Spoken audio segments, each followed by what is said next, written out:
You are 40 years old. You are not rich. You are not broke. You are somewhere in the middle, and that is exactly why you feel uneasy about money.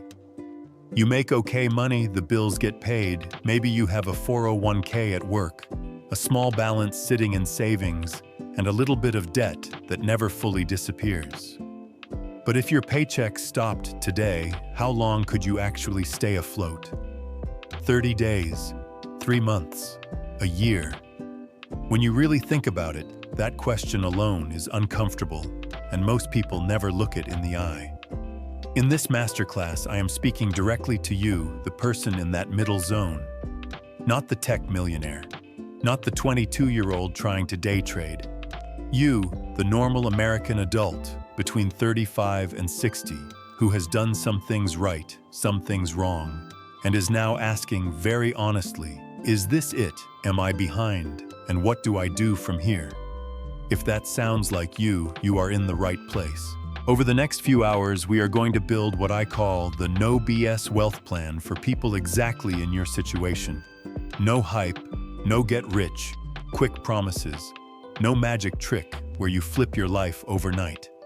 Just a calm, clear, grown-up plan for money. By the end of this video, you will understand where you actually stand financially right now, what enough looks like for you in the future, how to defend yourself from emergencies, debt, and bad luck, and how to build a simple, boring, powerful investment strategy that can quietly change your life over the next 10 to 25 years. So you are 40, not rich, not broke. Now what? That is the question we are going to answer together. Let us start with something most people never do, an honest reality check. There are 2 dangerous stories people tell themselves at 40. Story number 1 sounds like this: I am fine, I make decent money, I will figure it out later. Story number 2 sounds like this: it is too late, I messed up. There is no point trying now. Both stories are comforting in the short term, and both are dangerous in the long term. The truth sits quietly in the middle. If you are in your late 30s, 40s, or early 50s, you are in what I call the pivot decade. The decade where your decisions finally matter more than your excuses. For most people, these are your peak earning years. You may not feel rich, but your income today is likely higher than it was in your 20s and early 30s. That is the good news. The bad news is that if nothing changes, the next 10 years will look almost exactly like the last 10. Same stress, same vague plan, same feeling of being stuck between not broke and not secure. I want to ask you a simple but important question. If you kept doing exactly what you are doing right now with your money, where would you be at age 60? Not where you hope you will be, not the fantasy version, where you suddenly start saving half your income and pick all the perfect investments. I mean the version where you change nothing. Same saving habits, same spending habits, same debts, same random investment decisions, if you are investing at all. Where does that path lead? For a lot of people, the honest answer is this: working because they have to, not because they want to, maybe into their late 60s, maybe into their 70s. To understand why this happens, we need to talk about the middle-class trap. Here is how it goes for millions of Americans. You start your career and money is tight, but you are young and you tell yourself it will get better. You get a raise and your expenses quietly go up. You get another raise and you move to a nicer place, buy a better car, order takeout. More often, upgrade your phone, add more subscriptions. Years go by. Your income climbs, but your lifestyle climbs with it, almost step for step. From the outside, you look successful. You have decent clothes, a good car, maybe a house, kids, and activities. On the inside, your bank accounts do not feel very different from when you were younger. Every month, the same cycle plays out. The paycheck comes in, the bills, the mortgage or rent, the credit card payments, the streaming services, the kids' activities, the weekend spending. Maybe a small contribution goes into your 401k. Maybe a little money lands in savings. Then the next paycheck appears, and the whole loop starts again. This loop can go on for decades. That is the middle-class trap. You are not failing in a dramatic way. You are just not building real wealth. At 40, you start to feel the gap between your income and your net worth. You look at how long you have been working and think, I should have more to show for this. That thought is uncomfortable, so it is very easy to push it down, to change the subject in your head, to tell yourself that everyone else is winging it too.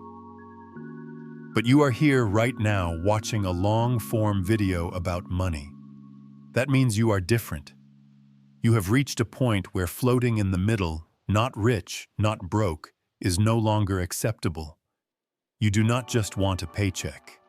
You want a plan. Before we go deeper, I want to be clear about what this masterclass is not. This is not a crypto hype session. This is not about day trading options. This is not a promise that you can retire in 5 years by flipping real estate with no money down or building 10 streams of passive income by next weekend. If that is what you are looking for, this is the wrong video. This masterclass is for people who have real responsibilities, things like rent or a mortgage, kids, aging parents, and a career. It is for people who do not want to gamble their future and who want to understand how money actually works over 10, 20, or 30 years. It is for people who want a plan that feels calm, realistic, and grown up. You do not need another hot tip. You need a system. Your no-nonsense wealth plan is built on 3 simple pillars. The first pillar is clarity, knowing exactly where you are and where you are trying to go. The second pillar is defense, protecting yourself from emergencies, bad debt, and financial disasters that can knock you off track.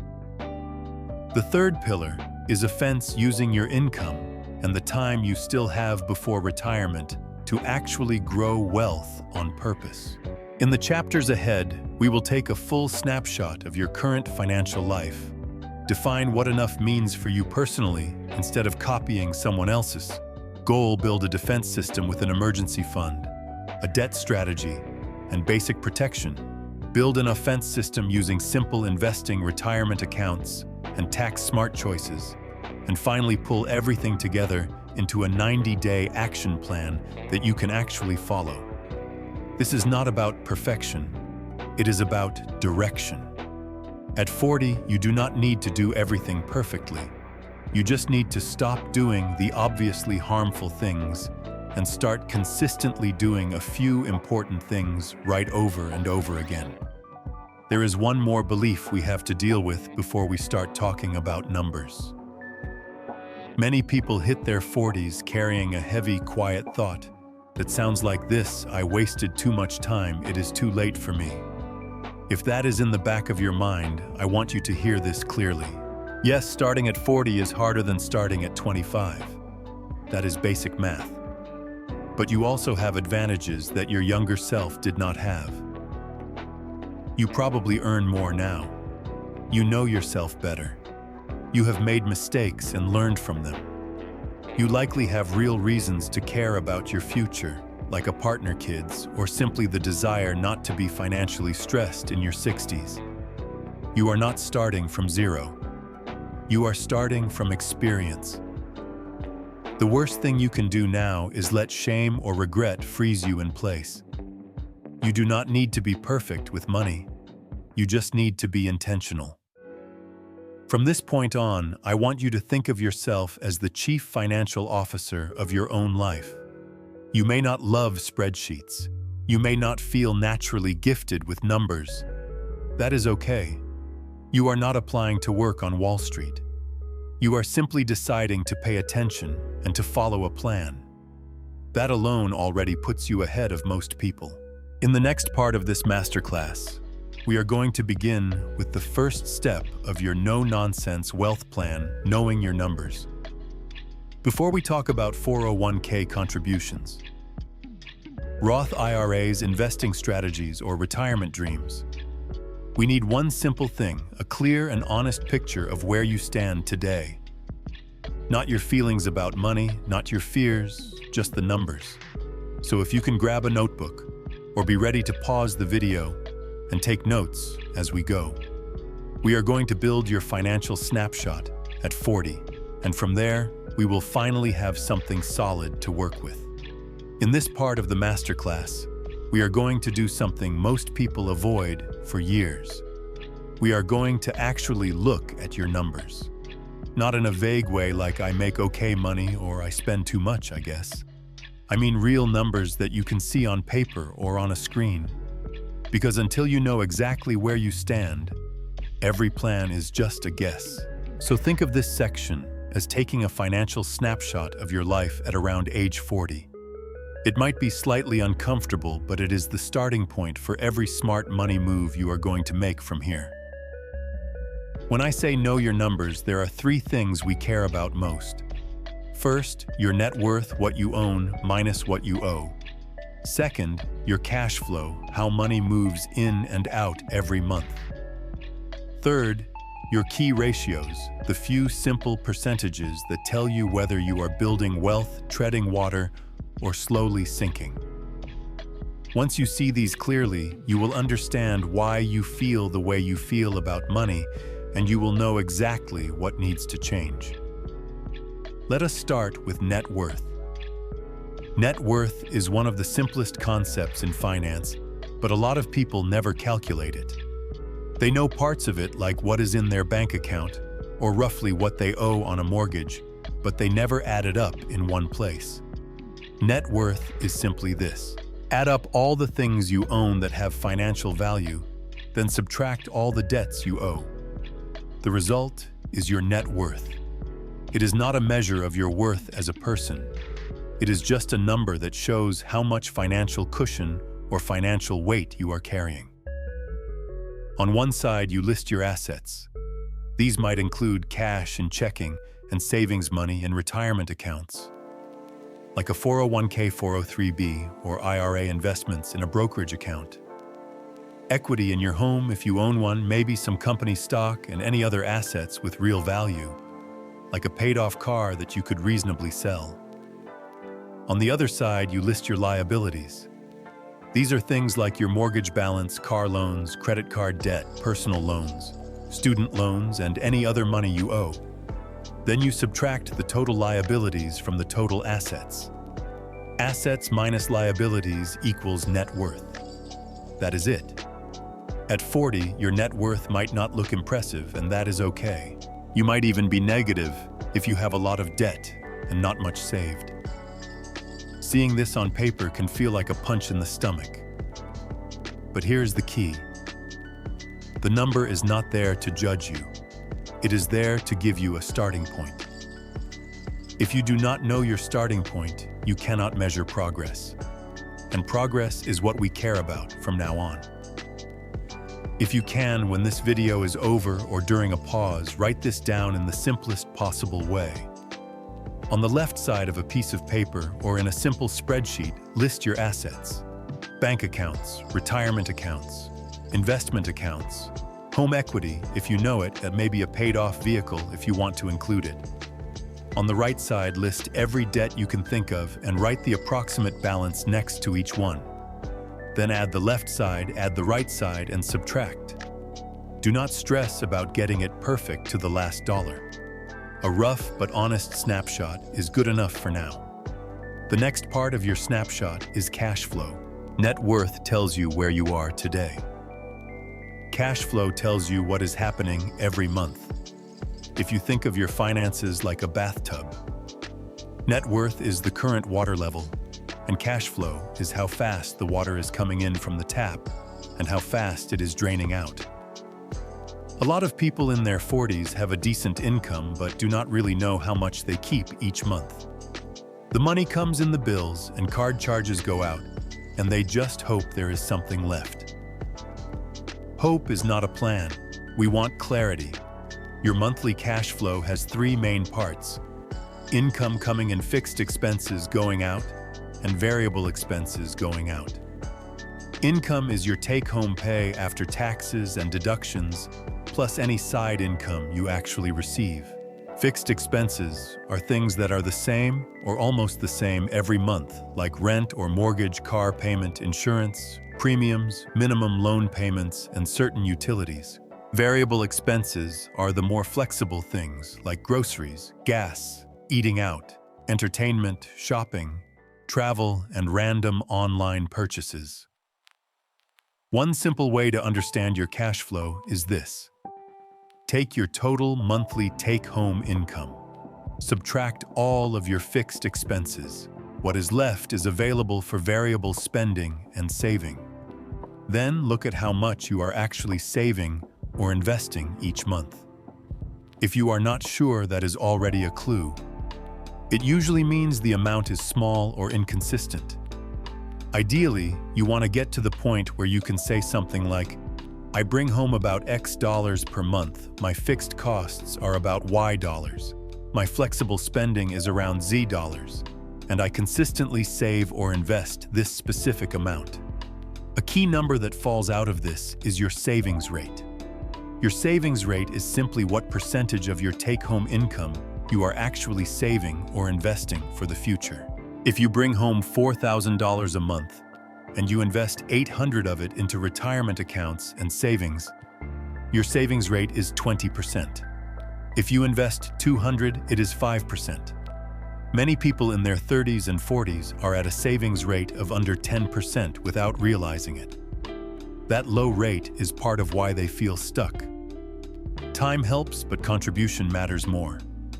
For the purpose of this plan, do not get obsessed with the exact percentage. Just write down your current best estimate. Take your monthly contributions to retirement accounts, plus anything you consistently move into savings or investments. Add it up and divide by your total monthly take-home pay. That is your rough savings rate.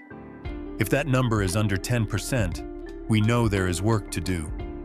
If it is somewhere between 10 and 20%, you are doing better than many people, but may still need to adjust depending on your goals. If you are above 20%, you are giving yourself a real chance to make up for lost time. Another useful number at 40 is your debt-to-income picture. You do not need to calculate a perfect ratio the way a bank would. Just look at your total monthly debt payments, including credit card minimums, car loans, personal loans, and student loans, and compare that amount to your monthly take-home income. If a large chunk of every paycheck is already committed to debt, that limits how much you can save and invest. We will deal with that in later sections.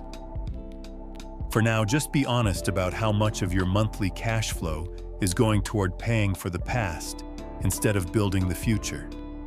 There is also a broader way to look at your situation that many people never consider. Compare your net worth to your annual income.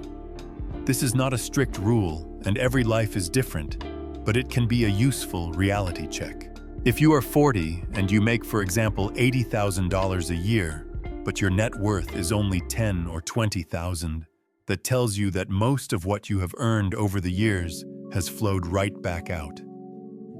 Again, this is not about guilt. It is about awareness. Awareness is how you stop the pattern and change direction. If this feels overwhelming, remember, you do not have to build a perfect spreadsheet tonight. The goal right now is not to become a finance nerd. The goal is simply to know in plain language what is going on. Rough net worth, rough monthly cash flow, rough savings rate, rough picture of your debts. That alone will put you in a different category from most people drifting through their 40s on autopilot. When you see your numbers for the first time in one place, you might feel one of three things. Relief, because things are not as bad as you feared. Shock, because you realize you are more fragile than you thought. Or motivation, because even if the picture is not great, at least now you know, and you can do something about it. All three reactions are normal. Let yourself feel whatever comes up, then remind yourself why you are doing this. You are not collecting numbers for fun. You are gathering the information you need to build a real wealth plan. I want you to think of this snapshot as your starting line. From here on out, every smart decision you make with your money will slowly move those numbers in a better direction. Debts can go down. Savings can go up. Net worth can grow. But none of those changes will feel real unless you can see the before and after. That is why this snapshot matters so much. In the next part of this masterclass, we are going to take this one level deeper. Now that you know roughly where you stand today, we are going to talk about what enough looks like for your future. Not in some vague way like I want to be comfortable, but in concrete terms like how much income you want in retirement and what kind of life you are actually aiming for. Once you know where you are and where you want to go, the path between those 2 points becomes much clearer. In the last part, we built a rough snapshot of where you are today by looking at your net worth, your cash flow, and your savings rate. That gives you a starting line. Now we need something equally important, a finish line or at least a direction. In this part of the masterclass, we are going to talk about what enough actually looks like for you. Not in vague words like comfortable or secure, but in clearer terms you can plan around. Because if you do not know what you are aiming at, you will always feel behind no matter how much you have. Most people never define enough. They say they want to be rich, they want to be comfortable, they want to retire someday, but those words do not mean anything specific. If your brain never hears a clear target, it never feels safe. It keeps sending you little signals of anxiety. Should I be saving more? Should I be investing differently? Am I already too late? The way to calm that constant noise is not to ignore it. The way to calm it is to tell your brain, here is the picture of the life I am aiming for. Here is roughly what it costs, and here is the plan to get there. Let us start with a very simple question that almost no one takes the time to answer. When you imagine your life at 60 or 65, what do you actually see? Do you still want to be working full-time? Do you want to work part-time? Do you want to have the option to stop working completely? Do you want to live in the same house? Do you want to travel a lot? Or do you just want quiet, low-stress days? There is no right answer, but if you do not have an answer at all, the money side cannot support it. Money is a tool that supports a life. If you never decide what kind of life you want, the tool has nothing to build. Many people imagine retirement as an on-off switch. One day you work, the next day you never work again. For some people that is realistic, but for many Americans in their 40s and 50s, now the future will look more like a spectrum. Maybe you move from full-time to part-time. Maybe you switch from a stressful job to a less stressful one that pays less but feels better. Maybe you do freelance work or a small business a few days a week. The reason this matters is because the more flexible you are about what retirement looks like, the more options you have. But even with flexibility, you still want a direction. To make this practical, we are going to think in terms of lifestyle and income. Try to picture a normal year in your 60s. Where are you living? Roughly how much does housing cost? Are you still paying a mortgage or is it paid off? How often do you travel? How often do you eat out? What hobbies cost money? Do you plan to still support kids at that point or help with grandkids? Then ask this question: if I were living that life today, how much after-tax money would I need per year? Not a perfect dollar amount, just a ballpark. Maybe for you, a good life in retirement looks like $40,000 a year. Maybe it is $60,000. Maybe it is more. Whatever the number is, write it down somewhere. This is your target annual spending in retirement in today's dollars. Now we can introduce a simple concept that many financial planners use, even if the real world is more complex. It is often called the 4% rule.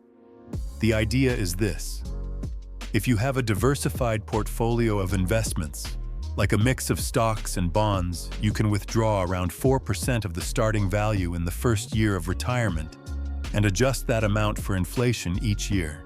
And in many historical scenarios, the money lasts for 30 years or more. It is not a guarantee, but it is a useful rule of thumb. You do not have to obsess over the exact percentage. The point is to get a sense of scale. If you take your desired annual spending and multiply it by 25, you get a rough idea of how large a nest egg you might need to support that spending using something like the 4% rule. For example, if you think you would need $50,000 a year to live the life you described, multiply 50,000 by 25, and you get $1,250,000. If you think you would need $40,000 a year, that is about $1 million. If you think you would need $50,000, that is about $1,500,000. Again, these numbers are not perfect. They are a starting point. When people hear numbers like this for the first time, especially if they are starting at 40, they often feel a sinking feeling. They look at their current net worth, maybe $50,000 or $100,000 or even less, and compare it to the word million. It can feel impossible. If you feel that, I want you to pause for a second. Remember that this is not about hitting some ideal formula. It is about understanding the gap, then figuring out the best way to close that gap with the years you have. Also remember that you may not need to cover 100% of your spending from investments.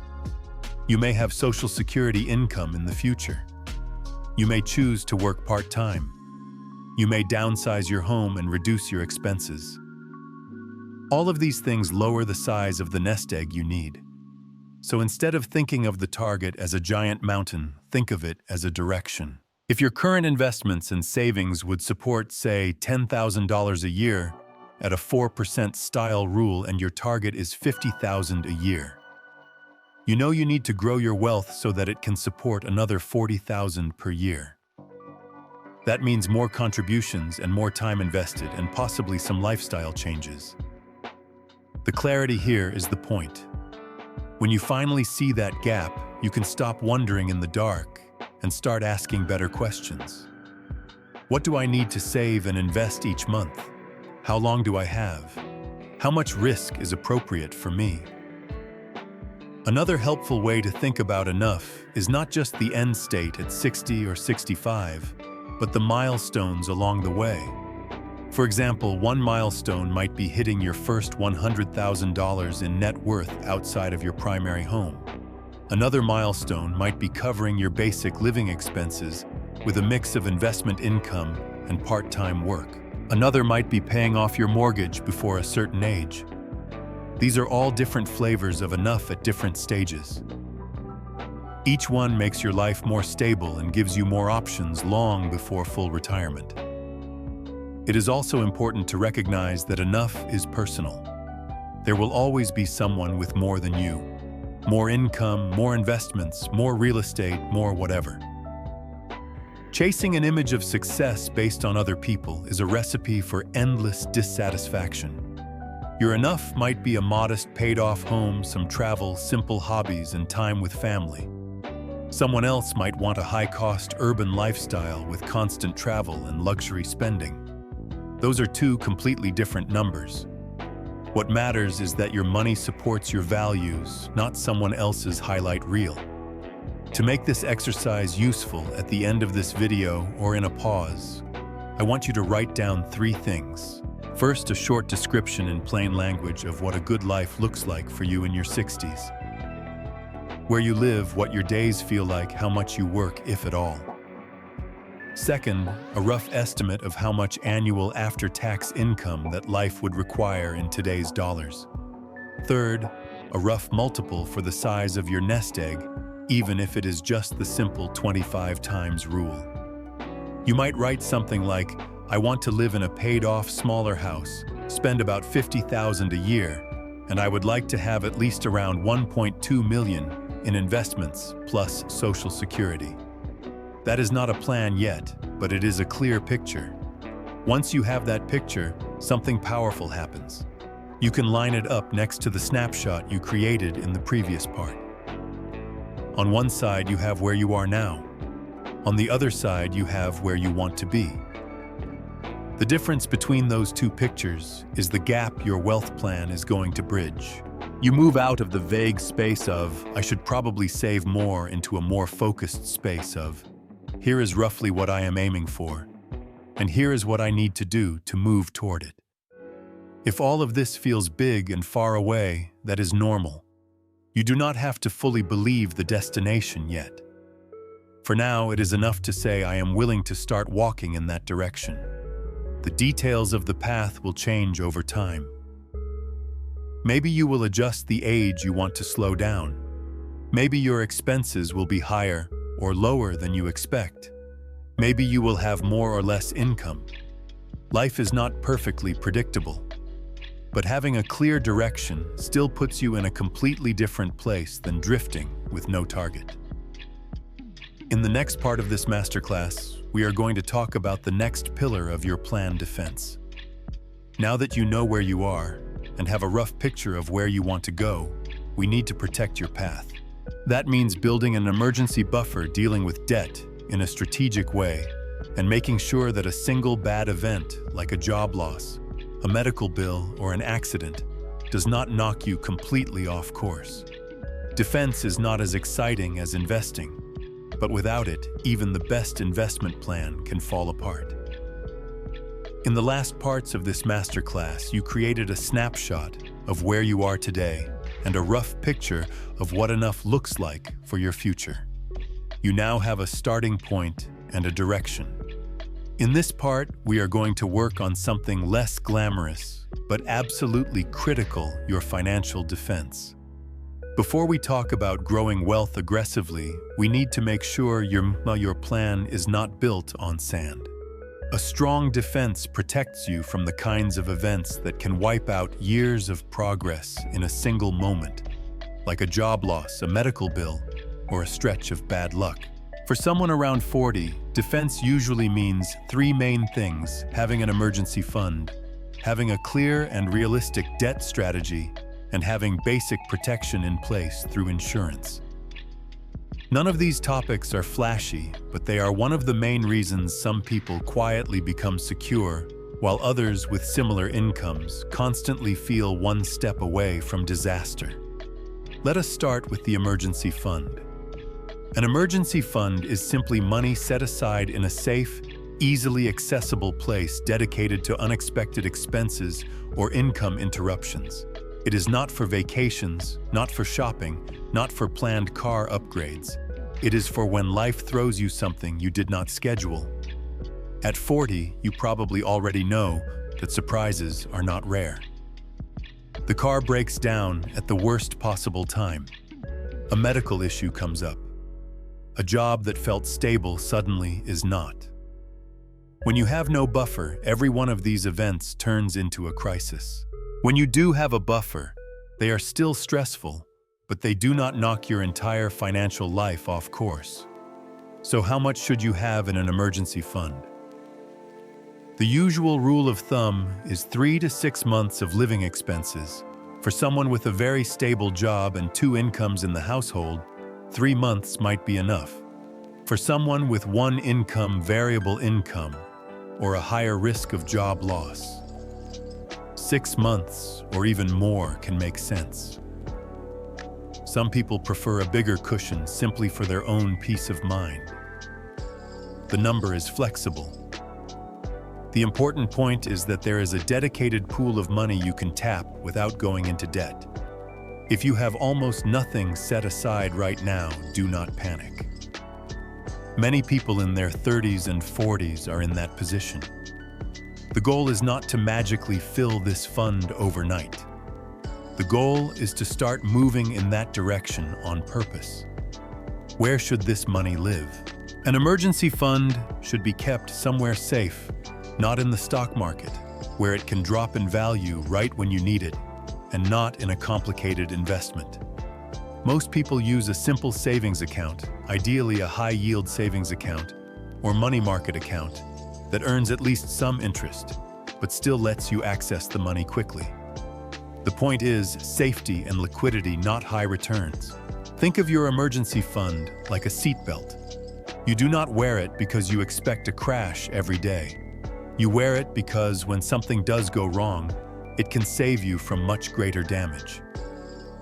Building an emergency fund while also dealing with debt and wanting to invest can feel like a juggling act. One approach is to aim for a starter emergency fund first, maybe $1,000 to $2,000 depending on your situation, so that every surprise does not go straight to the credit card. After that, you can gradually increase it toward 3 months of expenses while also working on other parts of your plan. You will see later how this fits into the overall priority order.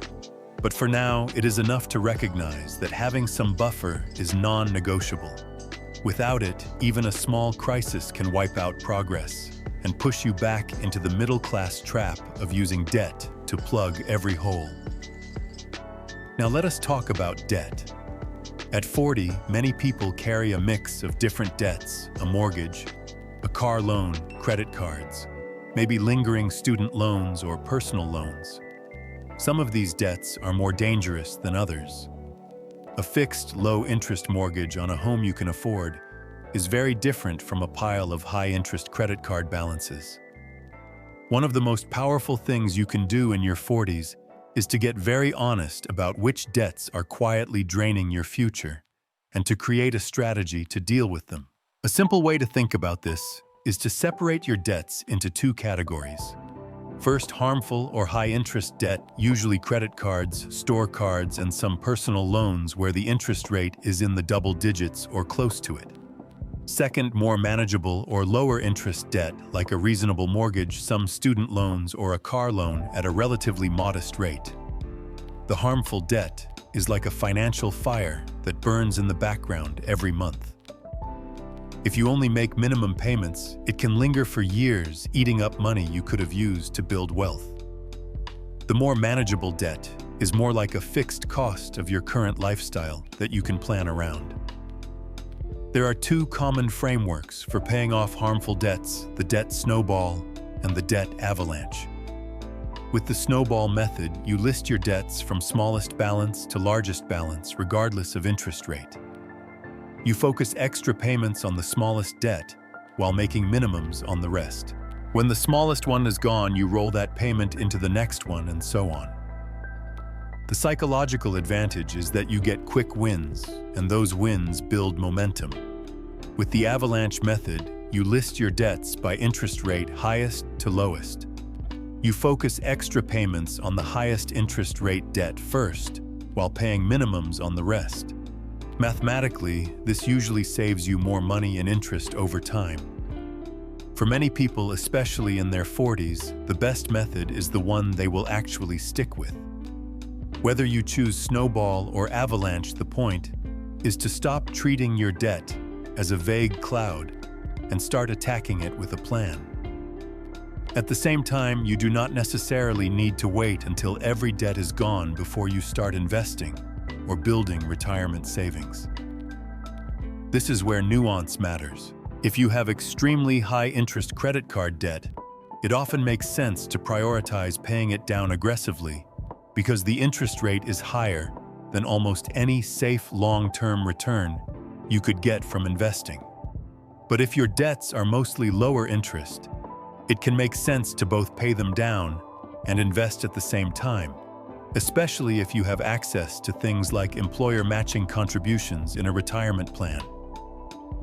We will talk about priority order later, but for now, just understand this: at 40, your harmful high-interest debt is one of the main things standing between you and real financial progress.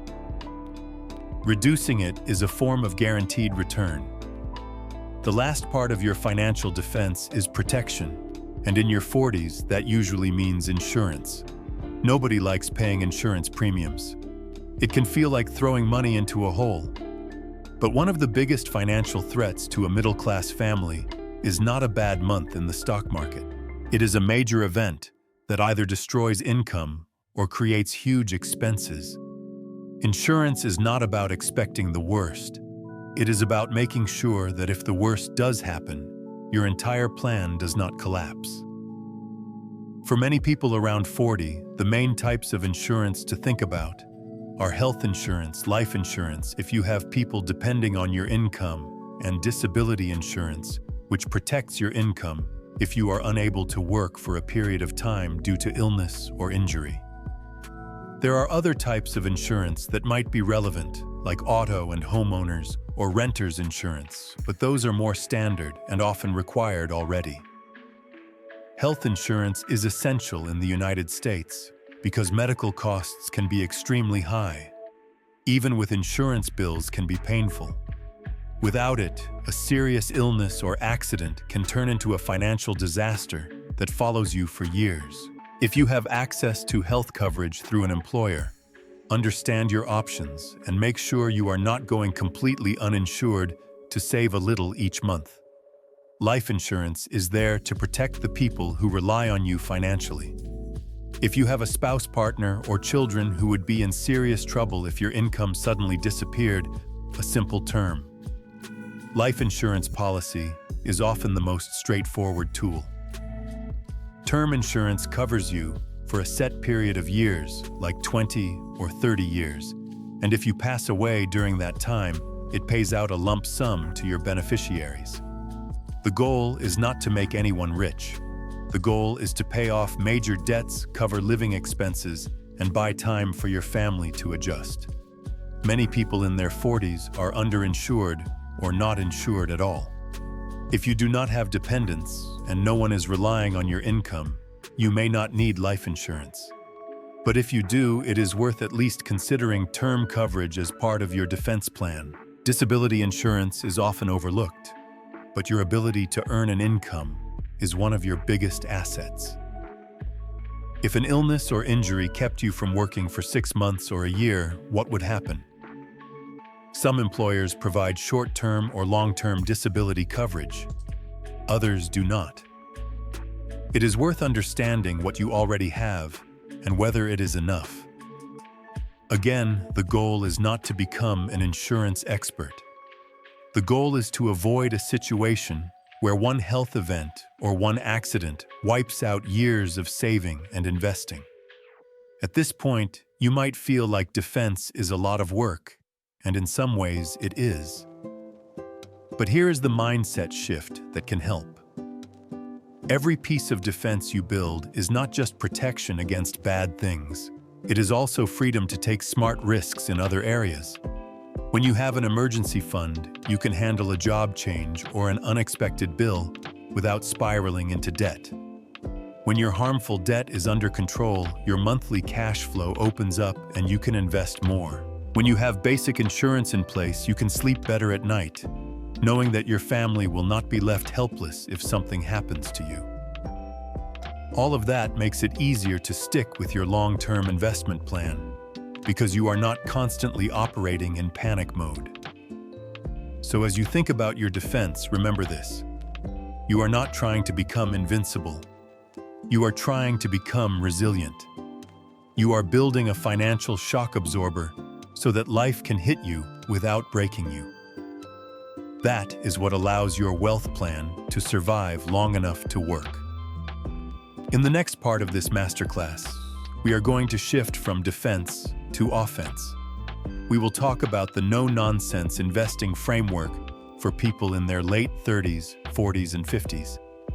You will learn how to use simple, low-effort investments to turn your income and your remaining working years into real wealth over time, without gambling your future on complicated strategies or hot tips. When most people think about improving their finances, they jump straight to investing. They want to know which stocks to pick, which fund will perform best, or what secret strategy rich people use. But at 40, your goal is not to impress anyone with complicated moves. Your goal is to quietly and steadily build real wealth over the next 20 to 25 years without blowing yourself up along the way. In this part of the masterclass, we are going to build a no-nonsense investing framework designed for normal Americans in their late 30s, 40s, and 50s. Simple, boring, and powerful. The first thing to understand is that in your 40s, you are in a unique position. You do not have the 50 or 60-year time horizon of a teenager starting to invest. But you also are not at the finish line yet. If you have around 20 years until your target retirement age, that is still a long time for compound growth to work in your favor. The key is to use that time wisely instead of wasting it on noise. That means focusing on a few basic principles. Keep costs low, stay diversified, invest consistently, avoid panic, and choose a level of risk that lets you sleep at night. Let us start with what you are actually buying when you invest. Most of your long-term investment plan will usually be split into two broad categories: ownership and lending. Ownership typically means stocks which represent tiny pieces of real companies. Lending typically means bonds and similar things where you are essentially loaning money to governments or companies in exchange for interest. Stocks are more volatile but offer higher expected returns over decades. Bonds are usually more stable but offer lower returns. Your mix between these two is called your asset allocation, and it is one of the most important decisions you will make. A common mistake people make in their 40s is thinking they must either be very aggressive because they started late or very conservative because they are closer to retirement. In reality, the right answer depends on your personality, your situation, and your timeline. If you absolutely cannot tolerate seeing your investments drop in value by 20 or 30% in a bad year without freaking out and selling everything, then a very aggressive portfolio will not work for you because you will abandon it at the worst possible time. On the other hand, if you put everything into ultra-safe, low-returning options, you may not grow your money enough to support the life you want later. The goal is to find a middle ground that fits you.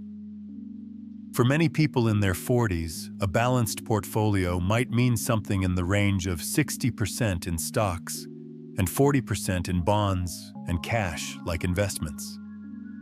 Some people who are more comfortable with risk might choose 70-30. Some who are very cautious might choose 50-50. There is no perfect ratio, but there are some helpful guidelines. The more you lean towards stocks, the more growth potential you have, and the more ups and downs you will experience. The more you lean toward bonds and cash, the smoother the ride and the lower the long-term growth. The key is to pick a mix you can stick with through both good markets and bad ones. Once you have a rough sense of your stock and bond split, the next step is to decide how you will own those stocks and bonds. This is where many people get lost in the weeds of individual stocks, complex funds, and fancy strategies.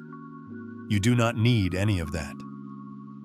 For most normal investors, especially in their 40s, the simplest and most effective tools are broad-based index funds and exchange-traded funds, often called ETFs.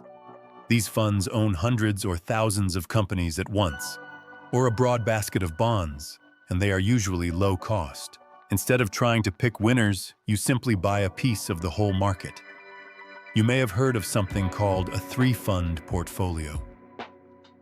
The idea is very simple. You own one fund that tracks the total stock market of the United States, one fund that tracks international stocks, and one fund that tracks a broad bond market. Between those three, you get exposure to thousands of companies and a wide range of bonds. In practice, many people simplify even further and skip or reduce the international piece, especially if their retirement accounts have limited choices. The exact details are flexible. What matters is this: with just 2 or 3 funds, you can build a highly diversified portfolio that is easy to understand and easy to manage.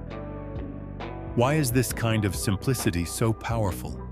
Because it removes a lot of the points where you might sabotage yourself. If your portfolio is built from a long list of complicated products, sector funds, hot themes, and individual stocks, you will constantly feel the urge to tweak, to chase what did well last year, or to dump what looks bad this month. That behavior over time often hurts returns more than any smart picking can help.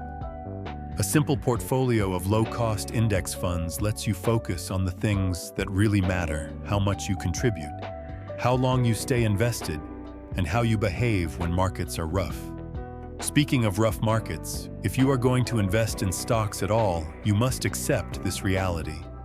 There will be downturns. Some years your portfolio will go down. Some years it might go down a lot. At 40, you may remember living through events like the dot-com crash, the financial crisis, or sharp drops in more recent years. When you are younger, those drops can feel abstract. At 40, with a family, a mortgage, and real responsibilities, they can feel much scarier. The instinct to sell and wait for things to calm down can be strong. But over the long term, that instinct is usually very expensive. The whole point of having a mix of stocks and bonds that fits your risk tolerance is so you can ride out those downturns without panicking. If you know in advance that a big drop in the stock market will hurt, but not destroy you because you also hold bonds and cash, and you have an emergency fund, you are more likely to stay the course. If you build a portfolio that is too aggressive for your personality, every downturn becomes an emotional crisis, and you will be tempted to sell low. Your future self does not need you to be fearless. Your future self needs you to be consistent. Another powerful concept for someone in their 40s is automatic investing. Instead of trying to time the market, which even professionals struggle to do, you set up regular contributions into your chosen funds every paycheck or every month. This approach is sometimes called dollar-cost averaging. When prices are higher, your contribution buys fewer shares. When prices are lower, it buys more. Over time, this smooths out your purchase price and keeps you from overthinking every short-term move. For busy adults with careers and families, automation is one of the most underrated tools. You decide once how much you will invest and where it will go. Then let the system do the work in the background. Of course, investing is not just about what you buy. It is also about what you pay. Fees and expenses might seem small, but over decades, they can make a huge difference. A fund that charges a very low annual fee will leave far more money in your pocket than a fund with a high fee, even if they invest in similar things. When you choose funds inside your 401k or IRA, or in a brokerage account, pay attention to their expense ratios. Many broad index funds have very low costs. Many actively managed funds charge much more. There is nothing wrong with active management in theory, but when you are building a simple long-term plan, low fees and broad diversification are your allies. There is also a special investing tool that some people use in their 40s, target date retirement funds. These are one-stop funds that automatically adjust the mix of stocks and bonds as you get closer to a chosen retirement year. For example, a fund labeled 2060 might be designed for someone planning to retire around that year. The benefit is simplicity. You buy one fund, and over time it gradually becomes more conservative. The downside is that you have less control, and some target date funds may not match your personal risk preferences exactly.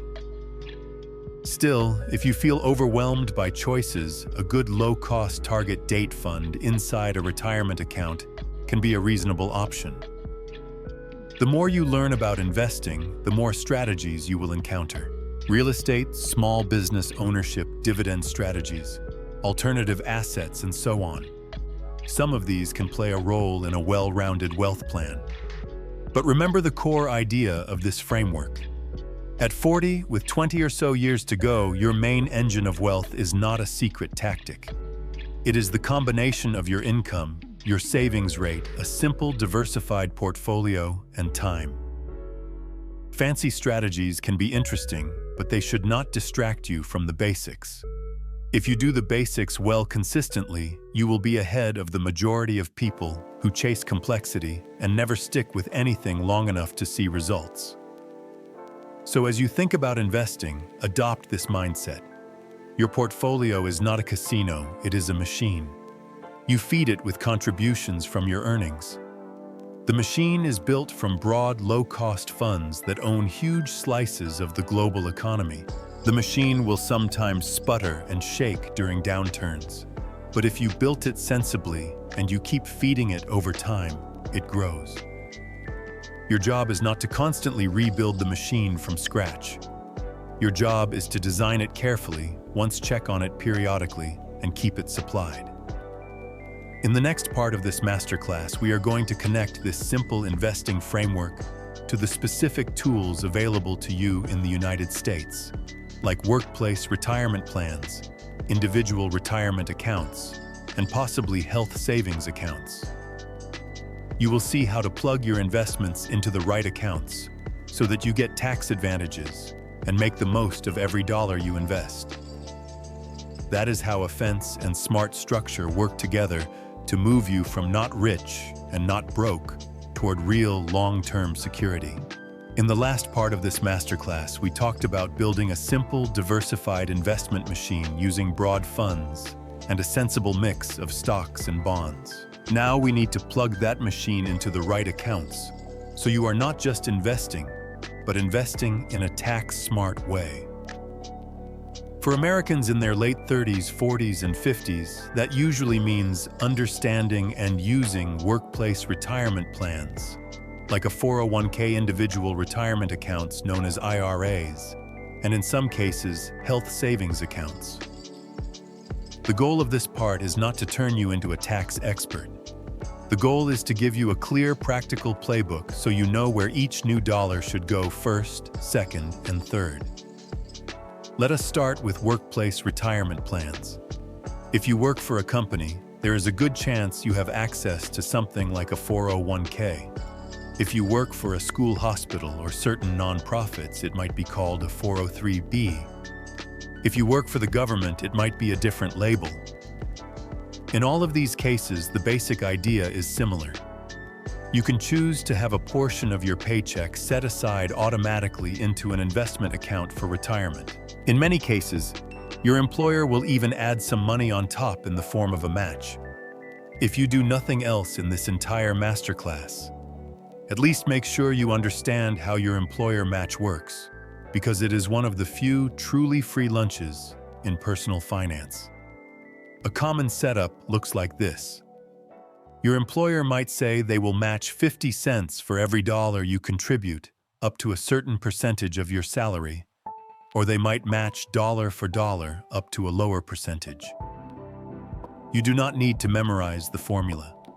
Just find out how much you need to contribute in order to receive the full match.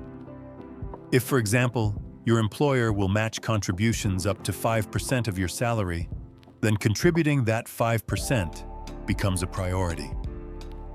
When you put money in, your employer is literally adding money to your retirement account that you would not receive otherwise. Passing on that match is like turning down a raise. Inside your 401k or similar plan, you will usually be asked to choose between different types of contributions, often called traditional and Roth. With a traditional contribution, the money you put in may reduce your taxable income this year, but you will pay tax later when you withdraw in retirement. With a Roth contribution, you pay tax on the money now, but qualified withdrawals later can be tax-free. Which is better depends on your current tax bracket, your future tax bracket, and your preferences. If your income is very high today and you expect to be in a lower tax bracket in retirement, traditional contributions can make sense. If your income is more moderate or you expect tax rates to be higher in the future, Roth contributions can be very attractive, especially for someone in their 30s or 40s who still has 20 years of growth ahead. The key idea is simple. Traditional is pay tax later. Roth is pay tax now so that future growth can be tax-free. Many people feel overwhelmed by the investment options inside their 401k. The menu might include a long list of funds with confusing names. Here is how to simplify. Look for broad, low-cost index funds that track a large set of companies, such as a total market index or a large company index. These are often your best building blocks for the stock part of your portfolio. For the bond part, look for a broad bond index fund. If your plan offers target date funds with reasonable fees, those can also be a one-fund solution, where the fund manager automatically adjusts the mix of stocks and bonds as you get closer to retirement. The goal is not to pick the perfect fund. The goal is to avoid expensive, narrow, or overly complex options, and to build something you can stick with for the long haul. Next, let us talk about individual retirement accounts, or IRAs. Even if you have a 401k at work, an IRA can be a powerful extra tool. You can open an IRA at many financial institutions and choose practically any fund you want, which gives you more control than many workplace plans. Like workplace plans, IRAs come in two main flavors, traditional and Roth. The idea is similar. With a traditional IRA, you may be able to deduct your contribution from your taxable income, now depending on your income level and whether you have a workplace plan. You then pay tax when you withdraw in retirement. With a Roth IRA, you contribute after-tax dollars now, and qualified withdrawals later are tax-free. For many people in their 30s and 40s, the Roth IRA is a particularly attractive tool. You may still be in a moderate tax bracket. You have time for the money to grow, and the idea of tax-free withdrawals in retirement can be very powerful. There are income limits for making direct Roth IRA contributions, but even if you are above those limits, there are sometimes legal ways to work around them, through strategies people call backdoor Roth contributions. That is a more advanced topic you can explore later if it applies to you. For now, the important point is this. If you are eligible to contribute to a Roth IRA, it is often worth serious consideration as part of your long-term plan. Another special account that sometimes appears in the conversation for Americans is the health savings account, often called an HSA. This account is only available if you are enrolled in a qualifying, high-deductible health plan. It exists primarily to help you save for medical expenses, but it has a feature that makes it very attractive as a long-term savings tool for some people. Contributions can reduce your taxable income. Now, the money can grow without being taxed while it stays inside the account. And if you use it later for qualified medical expenses, withdrawals can be tax-free. Some people even treat their HSA as a kind of stealth retirement account, by paying current medical costs out of pocket and letting the HSA grow over time. That approach is not right for everyone, especially if cash is tight, but it shows how powerful the structure can be. With all these accounts, the natural question becomes, where should your next dollar go? Should you put more into your 401k, start an IRA, pay down debt, or add to savings? There is no single answer that fits every situation, but there is a simple framework that works well for many people in their 40s. Step 1, make sure you are building at least a basic emergency fund so you are not using credit cards for every surprise. Step 2, contribute enough to your workplace retirement plan to capture the full employer match if one is offered. Step 3, if you have high-interest debt like expensive credit cards, direct extra money toward paying that down because the interest you are avoiding is like a guaranteed high return. Step 4, if you are eligible and can afford it, consider contributing to a Roth IRA or traditional IRA on top of your 401k contributions. Step 5. Once these are in place, you can increase contributions to your workplace plan or start investing in a regular taxable brokerage account for additional flexibility. Notice that in this framework, the employer match comes very early. That is because it is one of the strongest financial levers you have.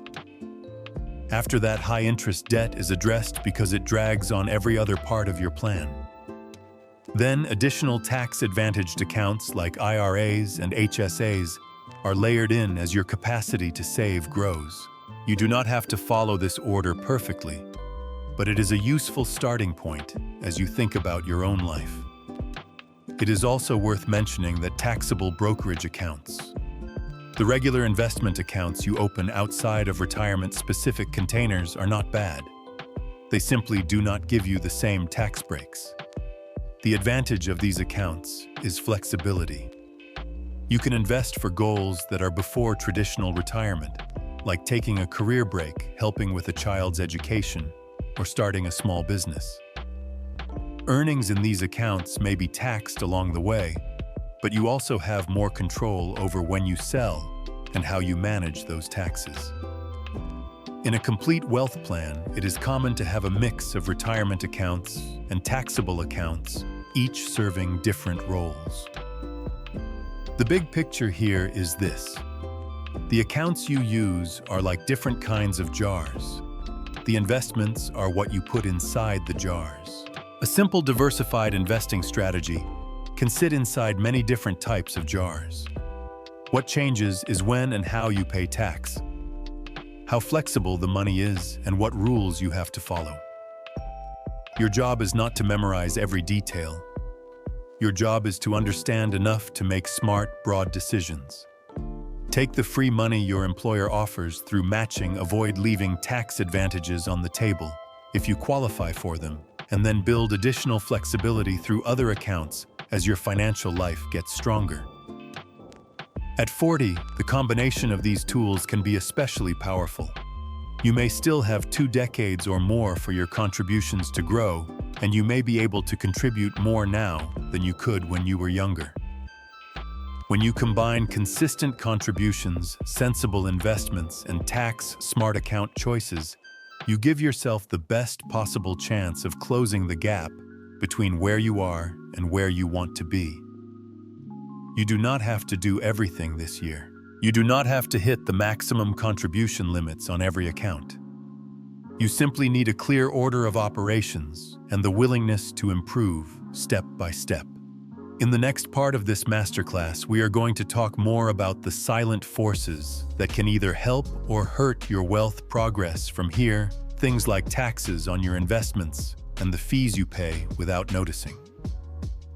We will look at how to avoid common leaks in your system so that more of the growth your investments produce actually stays with you and supports your future life instead of quietly disappearing along the way.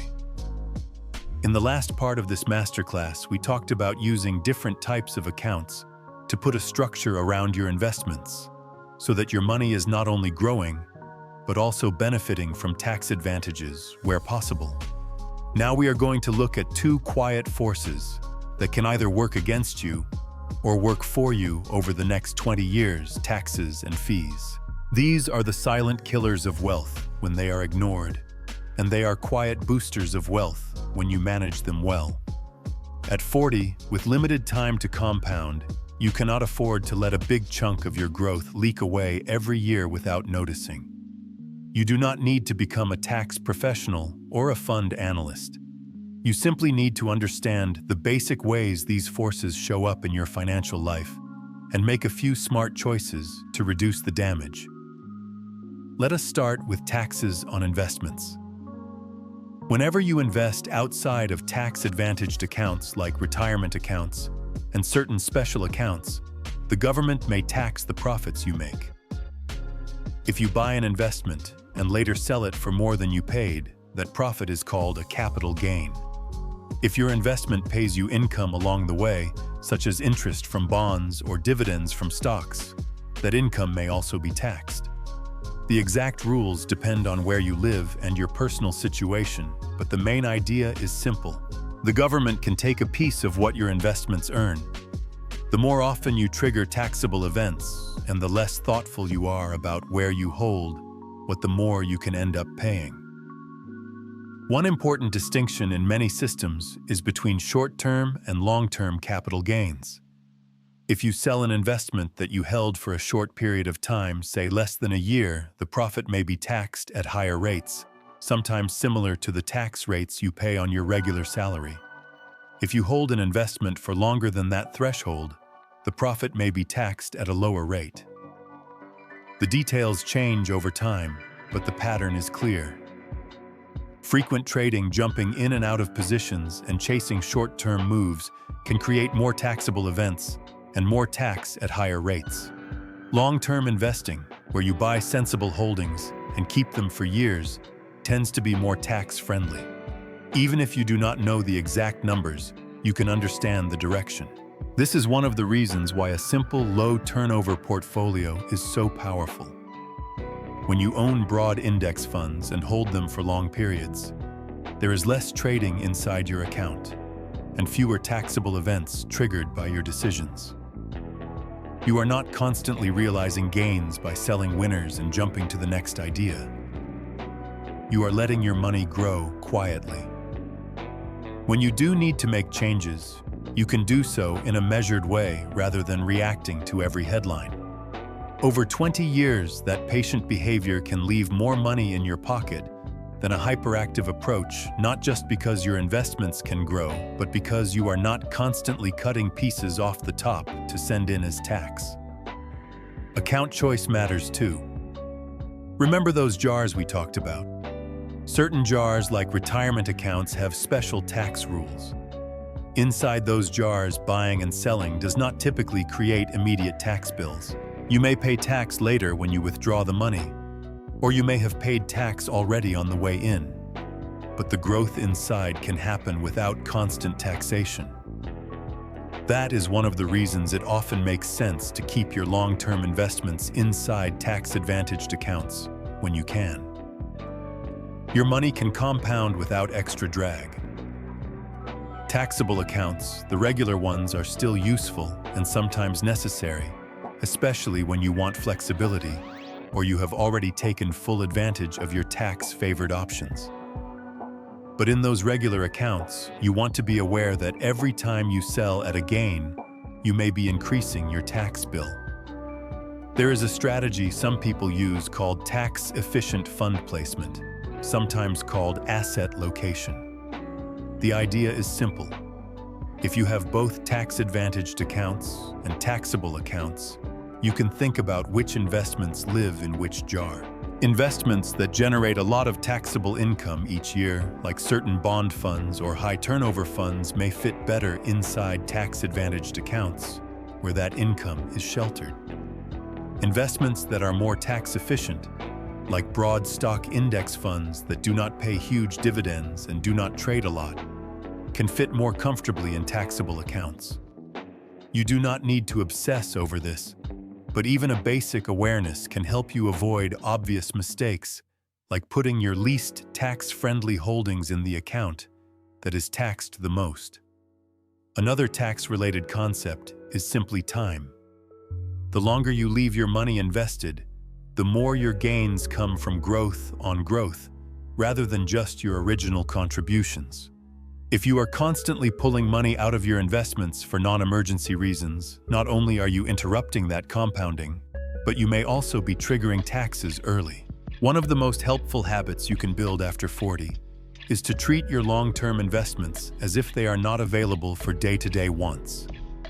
You build an emergency fund for true emergencies.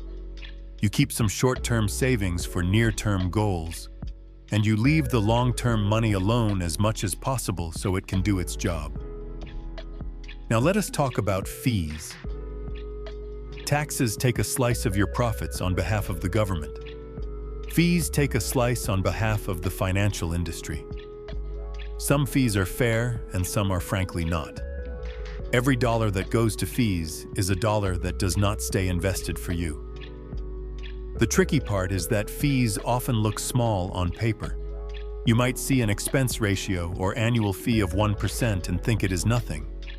But over 20 or 30 years, that small-looking number can quietly remove a very large amount of money from your future. Consider the difference between a low-fee index fund and a high-fee actively managed fund that invests in similar types of assets. Imagine that both funds earn roughly the same before fees over a long period. The low-fee fund keeps nearly all of that return for you.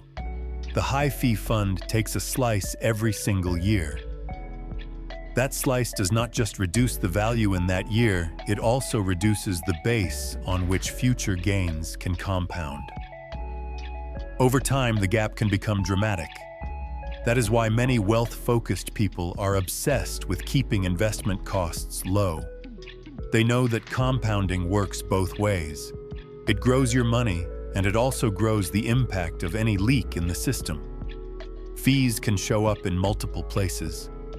There are the ongoing fees charged by funds themselves, often called expense ratios. There can be account-level fees charged by certain providers. There can be trading commissions in some setups.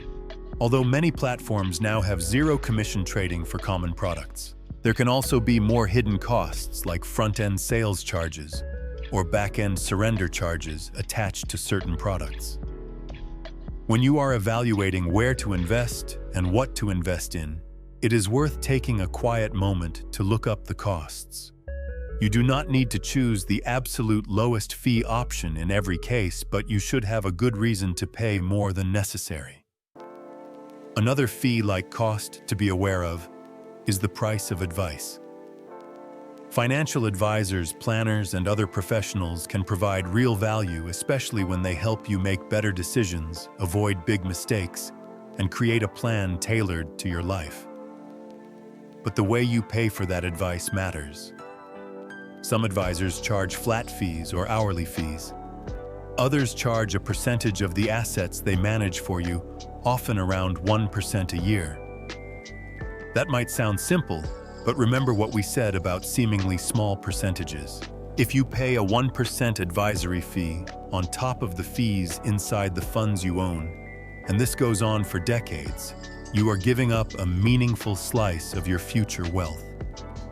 That does not mean you should never pay for advice. It means you should understand what you are paying and decide whether the value you receive is worth it. The goal of this conversation is not to make you paranoid. It is to help you see that you have more control than you think. By choosing low-cost funds when possible, avoiding unnecessary trading, using tax-advantaged accounts wisely, and being thoughtful about when you sell investments, you can reduce the silent drag on your wealth. Every bit of tax and fee saved is like an invisible boost to your long-term returns. Over a single year, you might barely notice it. Over 20 years, it can be the difference between feeling tight and feeling comfortable.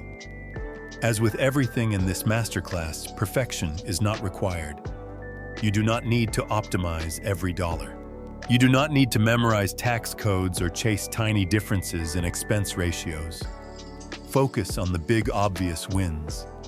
Avoid high-fee funds when low-fee alternatives are available.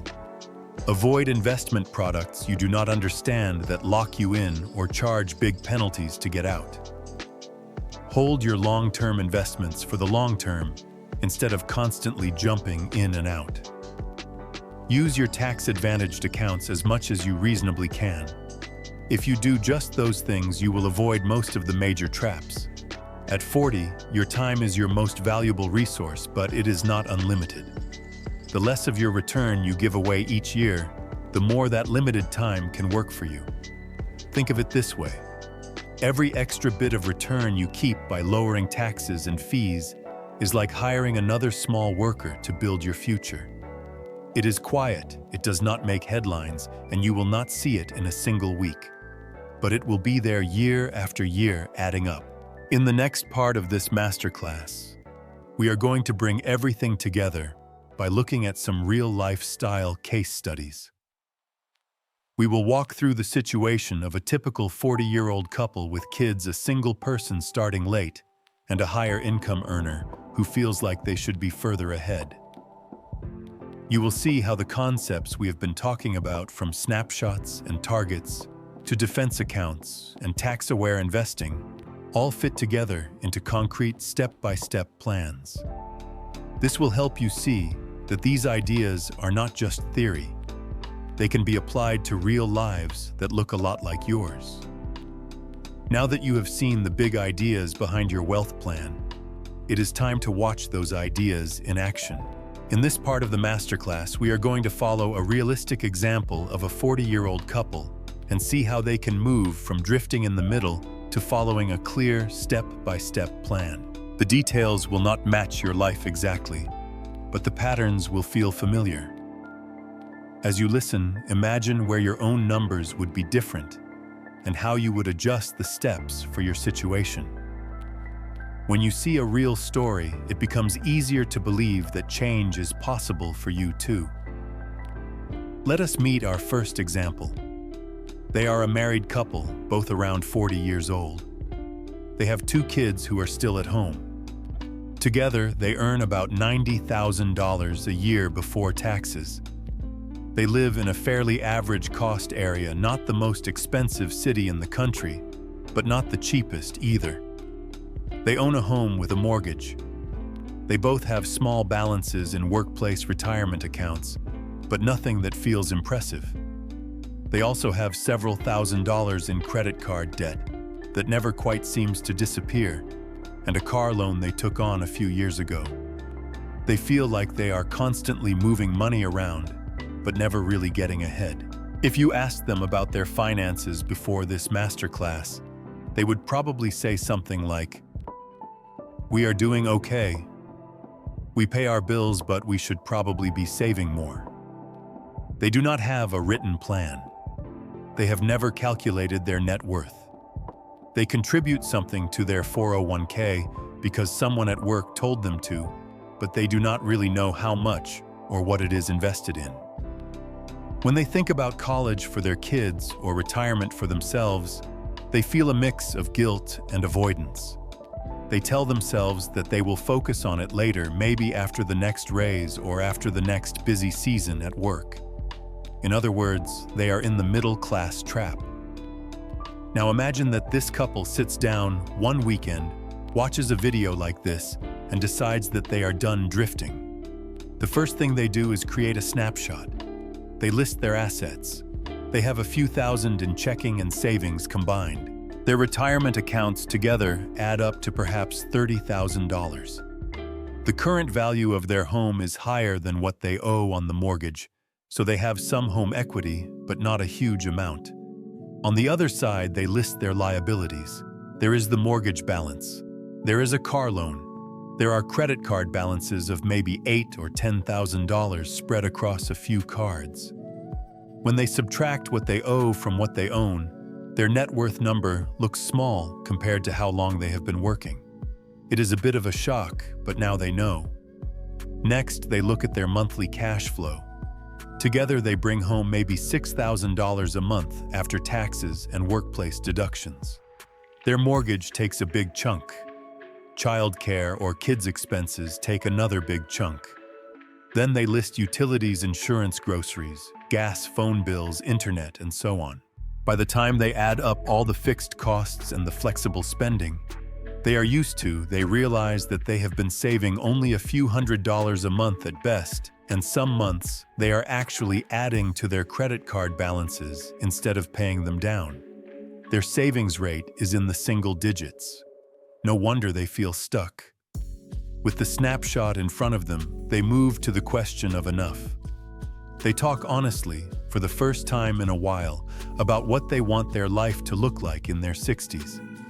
They do not dream of a mansion and constant luxury.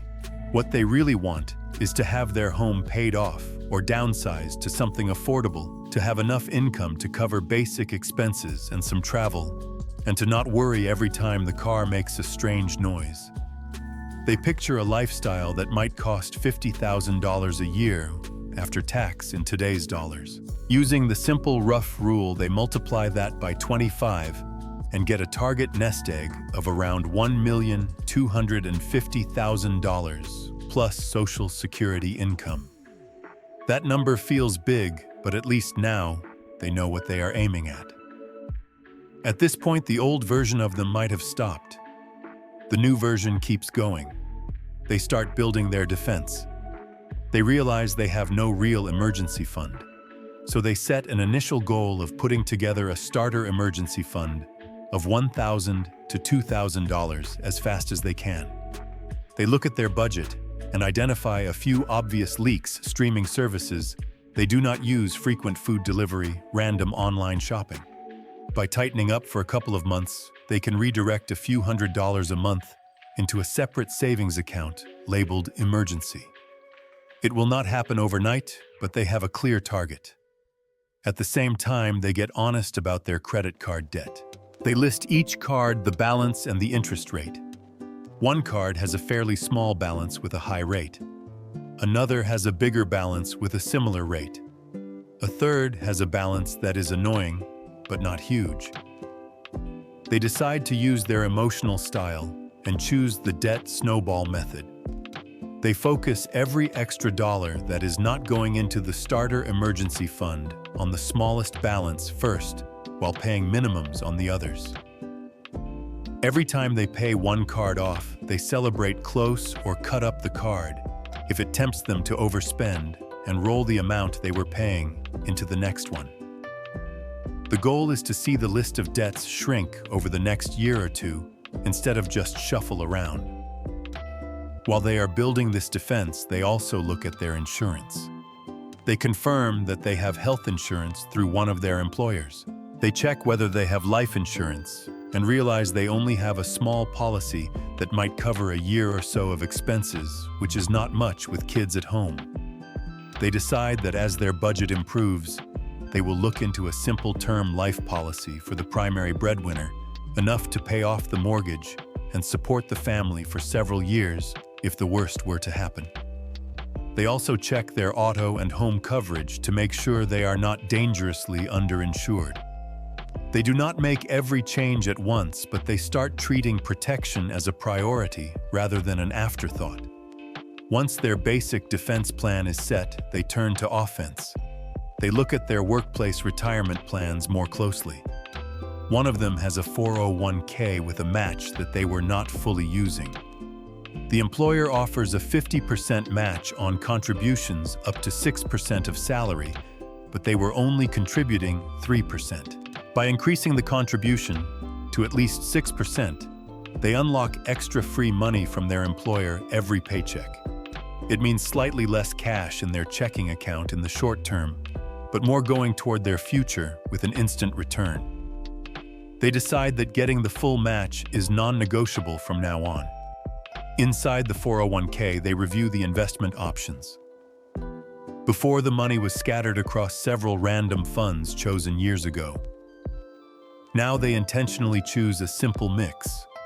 For example, they might select one broad stock index fund and one broad bond index fund, and set their contributions to go 60% into the stock fund and 40% into the bond fund, matching a balanced risk level suitable for their age and comfort with volatility. If a reasonable target date fund is available with low fees, they might choose that instead for even more simplicity. The key is that they are no longer guessing or letting default choices control their long-term wealth. After a few months of tracking their new budget and payments, this couple sees some early progress. Their starter emergency fund is taking shape. One of the smaller credit card balances is gone. They are receiving the full employer match for the first time. They realize that without any huge increase in income, they have already shifted several $100s a month from passive overspending into active wealth building. This feeling of progress gives them energy to keep going. As their harmful debt shrinks, they open up more room in the budget. They decide that once the credit card debt is fully gone, they will redirect most of the payment they use to send to the cards into additional retirement contributions and a more robust emergency fund. Instead of letting their lifestyle quietly expand again, they capture the freed-up money and put it to work. Over a few years, this alone can dramatically increase their savings rate. For example, if they were originally saving 5% of their after-tax income, and over time they move that to 15 or 20%, by using pay raises and debt payoffs, their trajectory changes. What does this look like over time? If this couple invests consistently into their workplace plans, and possibly into an IRA, keeps their investments in low-cost diversified funds, and maintains a reasonable savings rate for the next 20 years. Their total invested assets can grow to several $100,000 or more depending on the exact contributions and market returns. Combined with home equity as they pay down the mortgage and with Social Security in the future, they may not reach a fantasy version of wealth, but they can move from fragile to stable and from guessing to planning. If they start at age 40 with, say, $30,000 in retirement accounts and gradually increase their contributions to, for example, 15% of their gross income over a few years, a couple of decades of disciplined investing can close a large portion of the gap between their starting point and their enough target. Along the way, they will still face ups and downs. There will be months when unexpected expenses slow their progress. There will be years when the stock market goes down and their accounts look smaller even though they contributed. There will be temptations to reduce contributions or to raid retirement accounts for non-emergency reasons. The difference now is that they have a picture of why they are doing this and a structure to keep them grounded. They know their numbers, they know their target, they have defense and offense working together. Instead of feeling like victims of circumstances, they are acting like the chief financial officers of their own household. The most important thing about this case study is not the exact numbers. It is the sequence. Get clear on the current situation. Define a realistic version of enough. Build a basic cushion and tackle harmful debt. Capture free money from employer matches. Simplify investments into a sensible mix. Gradually raise the savings rate as debt goes down and income goes up. Repeat, none of these steps require advanced math or perfect timing. They require awareness and repetition. This is what turning 40 and getting serious about money can look like in the real world. In the next part of this masterclass, we are going to look at a different kind of story, a single person in their early 40s who feels like they are starting almost from scratch.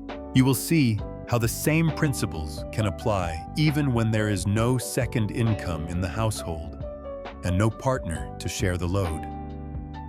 The numbers will shift, the emotional landscape will feel different, but the foundations of clarity, defense, and offense will still hold. Now let us look at a different kind of story, one that might feel even closer to home if you are on your own. Imagine a single person, 42 years old, no partner, no kids, living in a mid-sized city. They earn around $70,000 a year before taxes. They rent an apartment, they have a car loan, and they have some lingering student loans from years ago. There is a small balance in an old workplace retirement account, maybe rolled over once, and a few thousand in a savings account that seems to go up and down without any real pattern. When they think about their financial life, the feeling is not disaster, but a kind of quiet embarrassment. They tell themselves they should be further along by now. They know they have made some expensive mistakes. They also know that no one else is going to rescue their retirement. There is no second income in the picture, and no one to lean on if they misjudge things. That combination of independence and pressure can be heavy. Before watching anything like this masterclass, this person might describe their situation in vague terms. They might say something like, "I make okay money, but living is expensive, and I never seem to get ahead." When asked about retirement, they half joke that they will just work until they drop or move in with friends. They have never written down their net worth. They have never rigorously calculated how much they would need in the future or what it would take to get there. They know about investing in a general way, but they are intimidated by the jargon and terrified of making a big mistake. So they avoid, and time passes. Now imagine that one day this person sits down and decides to stop avoiding. Just like the couple in the previous example, they begin with a snapshot. On one side, they list their assets.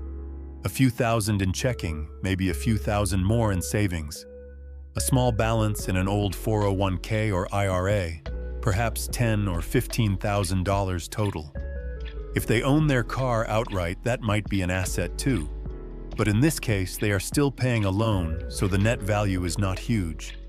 On the other side, they list their liabilities. There is the car loan. There are still student loans with several years left on them.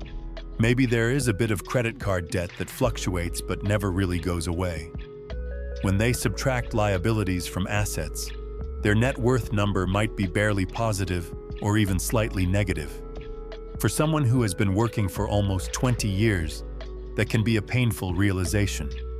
The old version of them would use that pain as a reason to look away. The new version uses it as a starting line. They move on to cash flow. After taxes and deductions, including health insurance and retirement contributions that might be set very low, they take home maybe $4,000 a month. Rent takes a large chunk, perhaps $1,500 or more. Utilities, internet, and phone bills add another few hundred. The car payment, insurance, gas, and basic groceries take more. When they add up everything, they realize that their flexible spending on eating out, entertainment, shopping, and random purchases is higher than they thought. They see that they have been saving almost nothing consistently. Their savings rate is effectively close to zero. The feeling of being stuck suddenly makes sense. At this point, they might be tempted to think the situation is hopeless, but there is something important in this scenario. Unlike the couple, this person only has one person to support. They do not have to coordinate with a partner or budget for kids.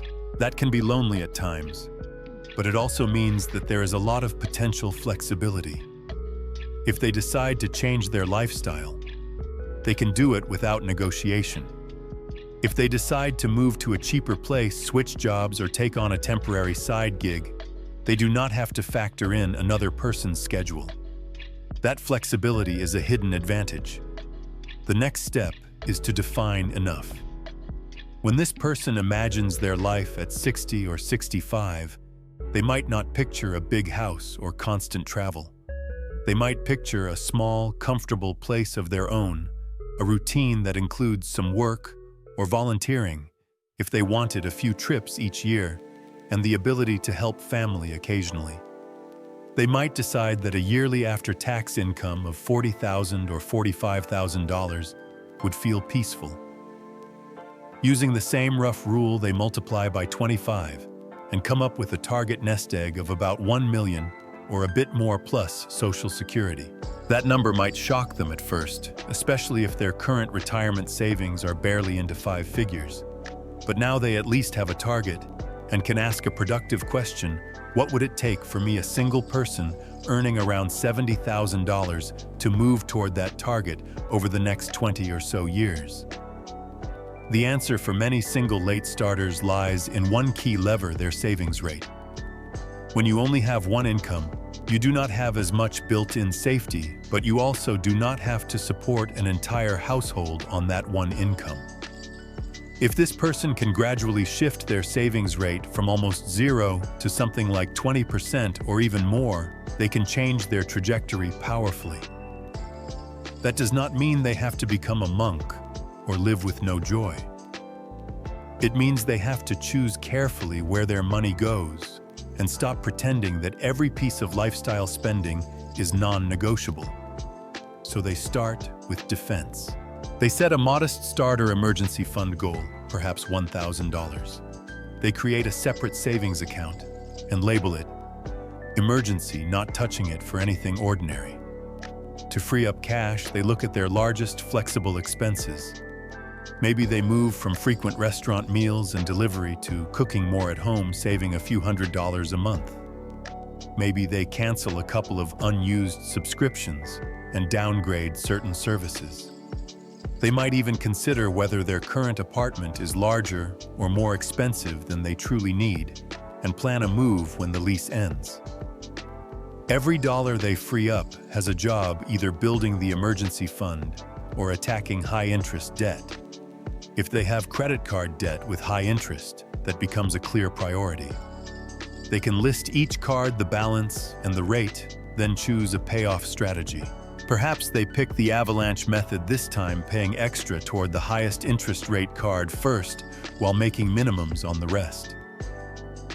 Watching the balances slowly shrink instead of just roll forward from month to month can be deeply motivating.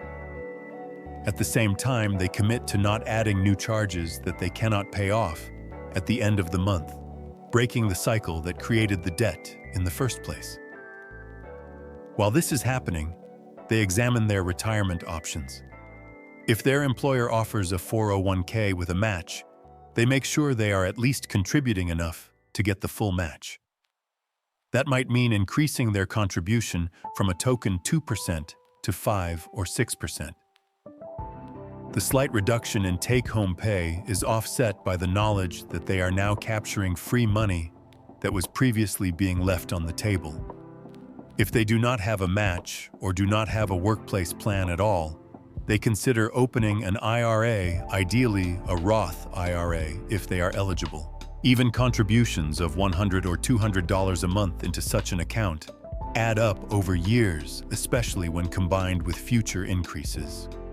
Once the emergency fund reaches a basic level and the worst of the high-interest debt is under control, this person can start shifting more of their freed-up cash toward investing. They take advantage of the simplicity of broad index funds. Maybe they choose a single target date fund in their IRA, or a simple mix of one total stock market fund and one bond fund. They automate contributions every month, so they do not have to rely on willpower. As their income grows over time through raises, promotions, or job changes, they decide in advance that a portion of each raise will go directly into increasing their savings rate, not into lifestyle upgrades. This is a critical habit. Over 10 to 15 years, these changes compound. Suppose this person manages to push their savings and investment rate up to 20% of their gross income within a few years, and keeps it there or increases it when possible. Suppose they stick with a simple, low-cost portfolio and do not bail out during market downturns. They may go from essentially zero at 40 to several $100,000 of invested assets by their late 50s or early 60s, depending on market returns and contribution levels. Combined with Social Security and possibly a decision to work part-time longer by choice, that can be enough to support the modest lifestyle they defined as their goal. The emotional side of this change should not be ignored. For a single person, money can feel very personal. There is no partner to share the responsibility or the blame. That can create a lot of shame or fear. But it also means that every positive step is theirs. Every card they pay off, every $1,000 they save every year they stick with their investing plan is a direct result of their own discipline and care for their future self. Over time, this can transform how they see themselves from someone who is always behind to someone who is quietly in control. The core lesson from this case study is that starting late and being on your own does not mean you are doomed. It does mean you have to be more deliberate. You cannot rely on vague hopes that things will sort themselves out. You must know your numbers, set your version of enough, build a basic defense, and turn up your savings rate as high as your life reasonably allows, using simplicity in investing to keep things manageable. If you do that, you give yourself a real chance even if you feel far behind today. In the next part of this masterclass, we will look at a third scenario, a higher income earner in their late 40s who feels like they should be wealthy by now but is not. This person makes good money on paper, but lifestyle creep, debts, and lack of a plan have left them feeling just as uneasy as everyone else. You will see how the same principles can help them turn high income into actual wealth instead of just surface-level success. Now let us look at a third kind of story, one that is more common than people admit, but is rarely shown honestly. Imagine a 48-year-old professional living in or near a big city. They earn around $160,000 a year before taxes. On paper, that sounds like a lot. Friends and family assume they are doing great. They drive a nice car, they live in a good neighborhood, they go on decent vacations, and they do not worry about picking up the check at dinner. But underneath the surface, the story is not as pretty. They have a large mortgage on a house that stretches their budget. They lease their car rather than owning it. They have credit card balances that keep reappearing because of unplanned expenses and lifestyle choices. They contribute to a retirement plan, but have never seriously checked if it is enough. Despite a high income, they feel as if money disappears as fast as it arrives. When this person thinks about their finances, the emotion is not just anxiety, it is also shame. People with average incomes feel allowed to say they are struggling. Someone with a high income often feels like they have lost the right to complain. They tell themselves things like, "I make more than most, so if I am not wealthy, it must be my fault." That shame can be paralyzing. It leads to avoidance. They check their balances less often. They tell themselves that as long as the bills are being paid and the lifestyle looks successful, everything will somehow work out.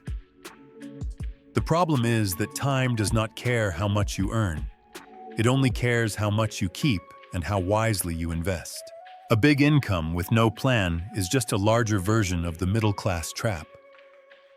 Now imagine that this person hits a moment of clarity. Maybe a health scare makes them think seriously about the future. Maybe they realize they are on the verge of turning 50 and still do not know if they can ever stop working. Maybe they see a coworker in their 60s still grinding away because they cannot afford to retire. Whatever the trigger, they decide to face the numbers. Just like our other examples, they start with a snapshot. On the asset side, they list their house, which has some equity, but also a big mortgage. They have retirement accounts that add up to a few $100,000, which is not nothing, but also not clearly enough. They might have some taxable investments, a bit of cash in the bank, and possibly some company stock. On the liability side, they list the mortgage balance, a car lease or loan credit card debt that might be in the 5-figure range, and maybe some old student loans that never quite went away. When they subtract, their net worth is not disastrous, but it is much lower than they assumed a high income would produce after 20+ years of work. Next, they look at cash flow. Their monthly take-home pay after tax and deductions might be $8,000 or $9,000 or more, depending on the exact situation. That sounds like a lot until they see where it goes. The mortgage consumes a big piece. Property taxes and insurance add more. The car payment or lease is sizable. Then there are the small but constant lifestyle costs that come with upper middle-class living. Frequent dining out, convenience services, subscriptions, gym memberships, kids' activities. If they have children, travel gadgets, clothes, and social obligations. By the time everything is accounted for, they realize that their actual savings rate is far lower than they imagined. Much of their high income is being used to maintain a high-cost lifestyle, not to build wealth. When they project this forward, the picture becomes uncomfortable. If they continue at the same savings rate and keep upgrading their lifestyle with every raise or bonus, their retirement accounts will grow, but not to a level that supports their current lifestyle indefinitely. They are on track for a future where they might have to downshift drastically in their 60s or keep working far longer than they want to, not because they love the work, but because they cannot afford to step back. The lifestyle that looks successful from the outside is fragile on the inside. That realization is sobering, but it is also the doorway to change. The next step is to define enough for this person. A high income does not automatically mean they need a high-cost retirement lifestyle. When they think honestly, they might realize that some of their current expenses do not actually make them happier. The oversized house is partly about status. The car could be more modest without truly affecting their quality of life. The constant ordering out is more about convenience than joy. They imagine a future where the house is paid off or replaced by a more reasonable home where their basic living costs are lower and where they have the ability to choose work they enjoy more even if it pays less. They might decide that a retirement lifestyle requiring, say, $70,000 a year after tax would feel comfortable. Using the same rough rule, they multiply that by 25 and reach a target of about $1,750,000 in investments plus Social Security. That is a big number, but with a high income and a decade or two still ahead, it is not out of reach if they are willing to change course. The key lever for this person is not just earning more. They already earn a lot. The key lever is lifestyle. They need to reverse years of subtle lifestyle creep and recapture a large chunk of their income for wealth building. That does not mean they must live like a college student. It does mean that they must stop assuming that every dollar of increased income must support an increased standard of living. They might start by identifying their top 3 or 4 truly meaningful expenses and protecting those while aggressively cutting the many small and medium expenses that do not matter as much. This could include driving a less expensive car when the current lease ends, refinancing, or downsizing the home over time, reducing expensive but low-value habits, and setting firm limits on impulse spending. On the defense side, they likely already have some kind of emergency fund, but it may not be clearly separated. They make sure that several months of expenses are sitting in a dedicated safe account, not mixed with their day-to-day checking. They address any high-interest debt with urgency. Even for a high-income person, carrying large credit card balances at double-digit interest is like trying to fill a bucket that has a hole in it.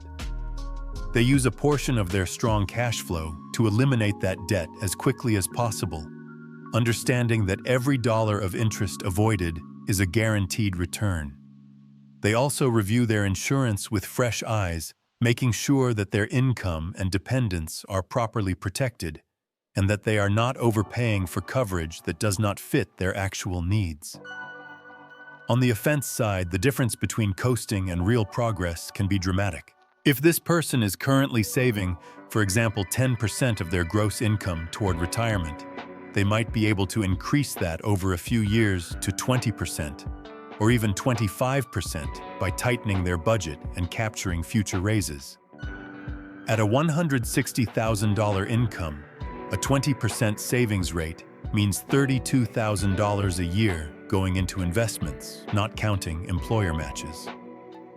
Over 15 or 20 years, that kind of ongoing contribution into a well-diversified, low-cost portfolio can generate a very different outcome than the path they were on before. They also take a close look at their investment choices. In the past, they may have bought trendy funds, chased performance, or followed random tips. Now they simplify. Inside their workplace plan, they choose low-fee index funds or a suitable target date fund. In their IRAs or taxable accounts, they build a clear allocation of broad stock and bond funds that match their risk tolerance and time horizon. They set up automatic contributions and commit to reviewing the plan once or twice a year, rather than every week. Instead of treating investing as a hobby driven by excitement, they treat it as a system driven by discipline. Over time, as they pay down debt, reduce unnecessary expenses, and channel more income into investing, they experience something that may be new to them, a growing gap between what they earn and what they spend. That gap is where wealth lives. At first, it might feel strange, even slightly uncomfortable, to not upgrade everything as their income grows. But as their net worth climbs, as they see debts disappear, and accounts build, the sense of control begins to outweigh the desire for constant outward upgrades. They start to feel rich, not because of the car in the driveway, but because of the options they are creating for their future. The lesson of this case study is clear. A high income without intention does not automatically create security. It can actually hide the underlying weakness of a plan for many years. When you finally face the numbers, you may discover that your salary has been supporting a lifestyle, not building a foundation. The good news is that high income, when combined with a clear sense of enough, a willingness to adjust lifestyle, and a simple investment strategy, can accelerate progress in a way that is not available to everyone. It is never about feeling guilty for what you earn. It is about taking full advantage of the opportunity that your income represents. Whether you see yourself more in the couple, the single person, or the high-income earner, the common pattern is the same. Clarity, defense, offense, and intention. Know where you stand. Decide where you want to go. Protect yourself from common threats. Then use whatever income you have, large or small, to push steadily in that direction. You are not competing with anyone else's timeline. You are building a plan for your own life. In the next part of this masterclass, we are going to step away from stories and move into a practical framework you can use, a 90-day action plan. We will break down what you can do in the next 3 months to turn all of these ideas into concrete steps, so you are not just nodding along, but actually changing the trajectory of your financial life at 40 and beyond. You have seen the big ideas, you have seen how they play out in real lives, and now it is time to bring everything down to earth. In this part of the masterclass, we are going to build a simple 90-day action plan. The goal of this plan is not to fix everything in 3 months. The goal is to break the journey into pieces small enough that you can actually stick with it, and feel progress. When you are around 40 and feeling behind, it is easy to freeze because the destination looks far away. A 90-day plan gives your brain something closer to focus on. You cannot control what the stock market does this year. You can control what you do in the next 3 months. Think of this plan as 3 phases, each one about a month long. Phase 1 is clarity and awareness. Phase 2 is defense and cash flow. Phase 3 is offense and automation. During each phase, you are going to do a small number of specific things that build on each other. None of these steps require special knowledge. They require honesty, a bit of time, and the willingness to act. If you follow through, your financial life at the end of 90 days will not be perfect, but it will be clearly better and much more intentional than it was at the start. Phase 1 is your first 30 days, and the theme is see clearly. The main objective is to know your numbers in a way you probably never have before. If you have already done some of this while listening so far, that is great. If not, this is where you begin. Sometime in the next week, set aside a block of time when you will not be distracted. Bring a notebook or open a simple document or spreadsheet. Start by listing your assets. That means the money you have in checking and savings, the balances in any retirement accounts, the balances in any investment accounts, and the estimated equity in your home if you own one. Then list your liabilities, the balances on your credit cards, your mortgage, your car loans, student loans, personal loans, and anything else you owe. Subtract the liabilities from the assets. Write down your net worth, even if it does not look the way you wish it did. Next, write out your monthly cash flow. Look at your pay stubs or bank records, and write down your typical monthly take-home pay after taxes and deductions. Then list your regular monthly expenses, starting with the big ones. Housing, whether that is rent or a mortgage. Utilities, phone, internet. Transportation costs, including car payments. Insurance, gas, or public transit. Debt payments like minimums on credit cards. Student loan payments and any other fixed obligations. Then estimate your average spending on groceries, eating out, entertainment subscriptions, and other flexible categories. Subtract your total expenses from your take-home pay. The number that is left is either positive, which means you have room to save and invest, or negative, which means you have been living partly on debt. Either way, write it down. At this stage, the goal is not to judge yourself. The goal is to collect information. To complete phase 1, you are also going to define your first version of enough. In simple language, describe what a good life looks like for you at 60 or 65. Write it in a sentence or two. Then make your best guess at how much after-tax income per year that life would require in today's dollars. Multiply that by a rough number such as 25 to get an approximate target for how large a nest egg you might need. You do not need to fully believe that you can reach that target yet. You are simply giving your brain a direction to work with. At the end of the first 30 days, you should know your current net worth, your monthly cash flow, your rough savings rate, and your rough future income target. That is a huge step forward from vague worry. Phase 2 covers days 31 through 60, and the theme is stabilize and protect. Now that you can see your situation, you are going to begin building defense. The first part of this phase is to establish or strengthen a small emergency fund. If you currently have almost no buffer, set a starter goal that feels achievable, perhaps $1,000 or 1 month's basic expenses depending on your income and risk level. Open a separate savings account, if you do not already have one, and label it emergency. This mental label matters. You are training yourself to see that money as a cushion, not as extra spending cash. Decide in advance how much of your next few paychecks you will direct into this fund. It might be $50, $100, $200, or more depending on your situation. The exact amount is less important than the commitment. At the same time, look at your high-interest debt, especially credit cards. During this phase, you are going to create a specific payoff plan. List each card, its balance, and its approximate interest rate.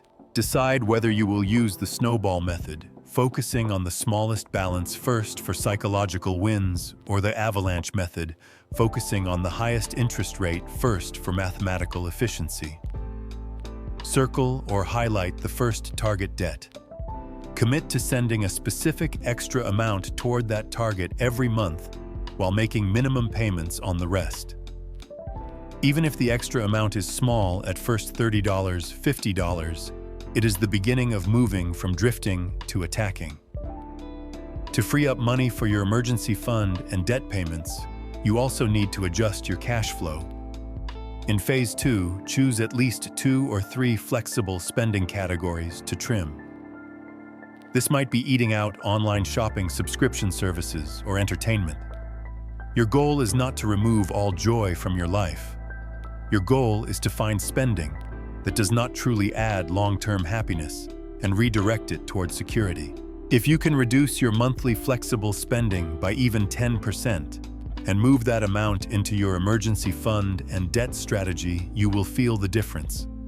Use whatever tools help you stay aware. A simple budget, banking alerts, or weekly check-ins. Defense also includes protection. During this phase, take an hour to review your insurance basics. Confirm that you have some form of health coverage. If you have people depending on your income, look at whether you have any life insurance and whether it would be enough to cover major needs if something happened to you. If you have no coverage or very little, put a note on your action list to explore term life insurance quotes. You do not have to finalize a policy within this 90-day window, but you should at least become aware of the gap. Do the same with disability coverage if available through work. You are not trying to fix everything at once, you are simply making sure you are not completely exposed to the biggest risks. By the end of day 60, if you follow this phase, you will have a clearer picture of your obligations, a small but growing emergency buffer, a live plan for attacking high-interest debt, and a leaner spending pattern that supports your goals. You will probably still have debts. Your savings will still be modest. But under the surface, your financial life will be more stable and less reactive than it was before. You are moving from chaos toward structure. Phase 3 is days 61 through 90, and the theme is build and automate. This is where you begin strengthening your offense in a more deliberate way. Start by looking at whether you are getting the full employer match in your workplace retirement plan, if you have one. If you are not, consider raising your contribution at least to the level required to receive the full match. This might mean adjusting from 3% of your pay to 5% or from 4% to 6%. Yes, your paycheck will feel slightly smaller, but remember, you are also receiving extra money from your employer that you were previously leaving on the table. If you truly cannot afford to maximize the match today, make a specific plan to increase your contribution in small steps every few months. Next, decide on a simple investment strategy inside your retirement accounts or your IRA if you use one. Based on your risk tolerance and time horizon, choose a balanced mix of stock and bond funds or select a reasonable target date fund if available. The key is to pick a plan you understand and are willing to stick with, not the most exciting or complex option. Once you decide, set your contributions to go automatically into that mix. This step transforms investing from something you think about constantly into something that quietly happens in the background while you focus on your life. If by this stage your emergency fund has reached your starter goal and your highest interest debt is under active attack, consider whether you can add a small regular contribution to a separate investment account, like a Roth IRA, if you are eligible. Even a modest automatic transfer once a month builds the habit of paying your future self first. As your situation improves, you can increase that amount. The exact number is less important than setting up the system. You want your default behavior to be saving and investing, not spending everything that comes in. During this third phase, also schedule a simple weekly or bi-weekly money check-in with yourself. It does not need to be long. 10 or 15 minutes is enough. During this time, you briefly look at your accounts, confirm that your automatic transfers and contributions went through, check your progress on paying down the current target debt, and notice whether your spending is aligning with the plan you made.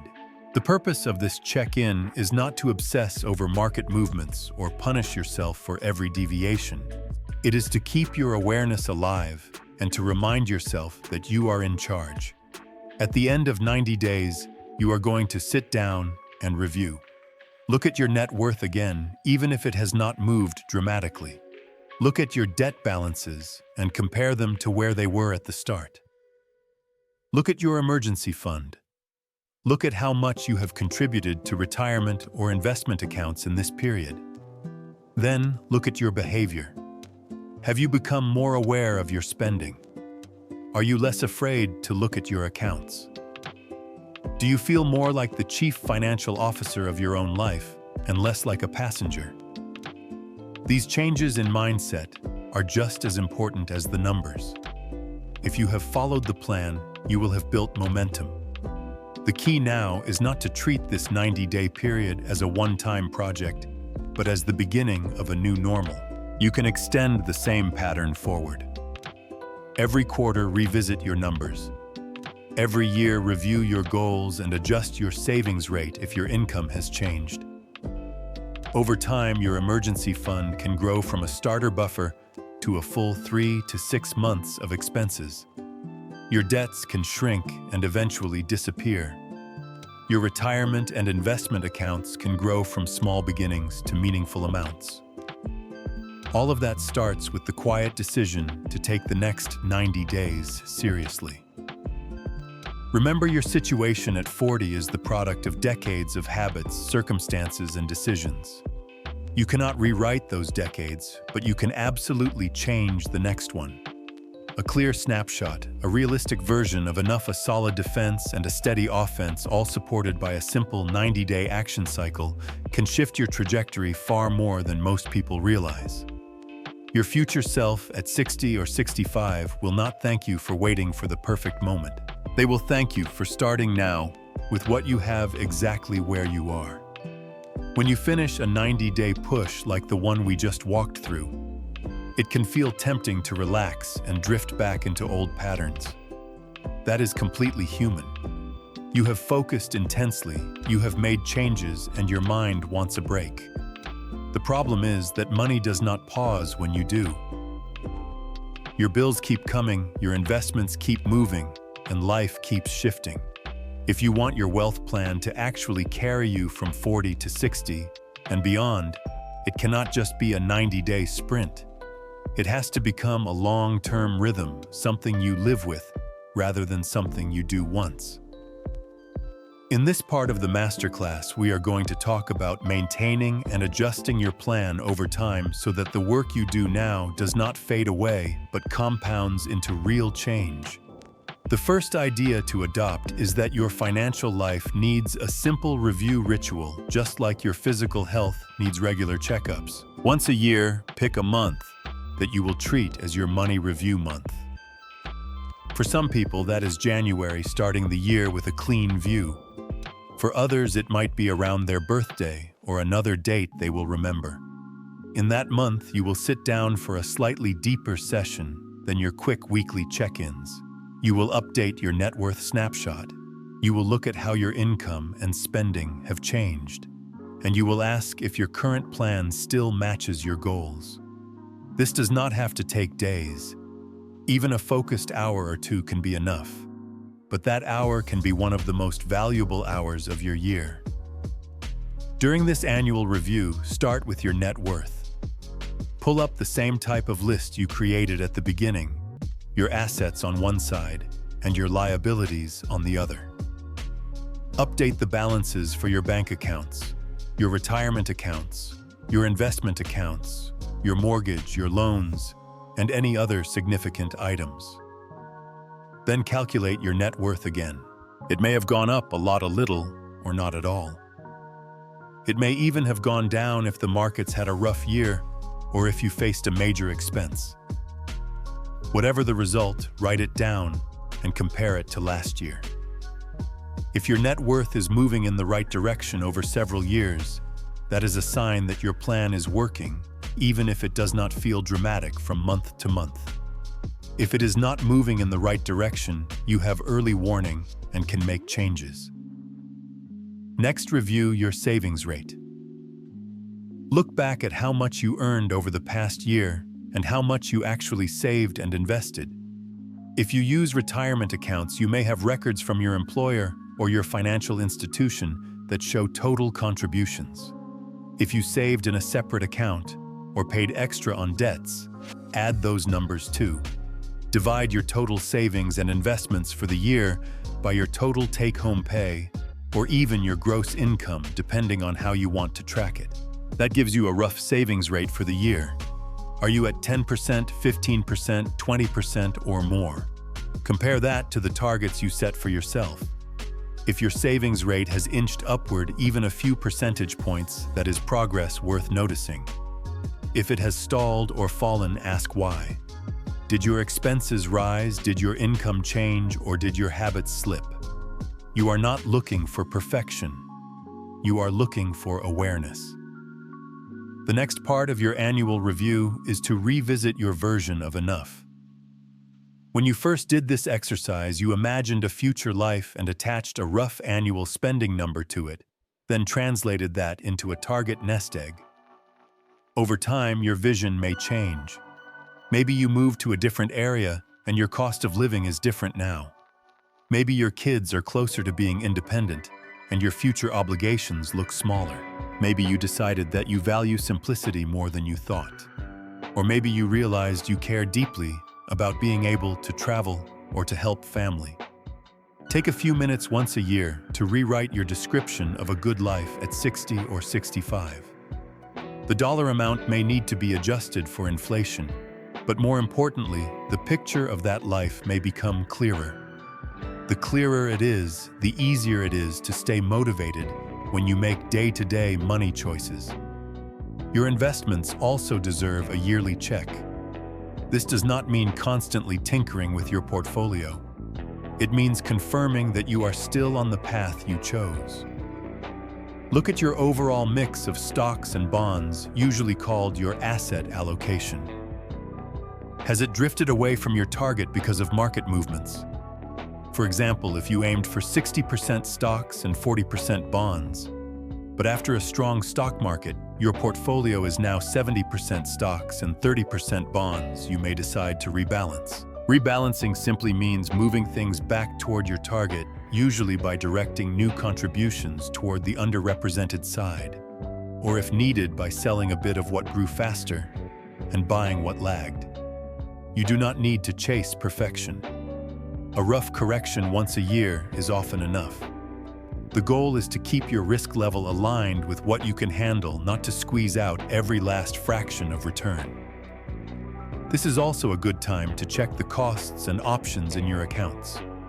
Sometimes employers change the funds available in a 401k plan. Sometimes new lower-cost funds appear. Take a quick look at the expense ratios of the funds you use. If you notice that you are in a relatively high fee option, and there is a clearly similar lower fee alternative, you can consider switching. You do not need to constantly hunt for tiny improvements, but ignoring obvious chances to lower costs can quietly eat into your long-term results. In the same way, if you started with a target date fund and later decide you want more control, or if you started with separate funds and later decide you want the simplicity of a target date fund, your annual review is a good time to make that change once consciously. Beyond numbers, your long-term maintenance also involves your habits and environment.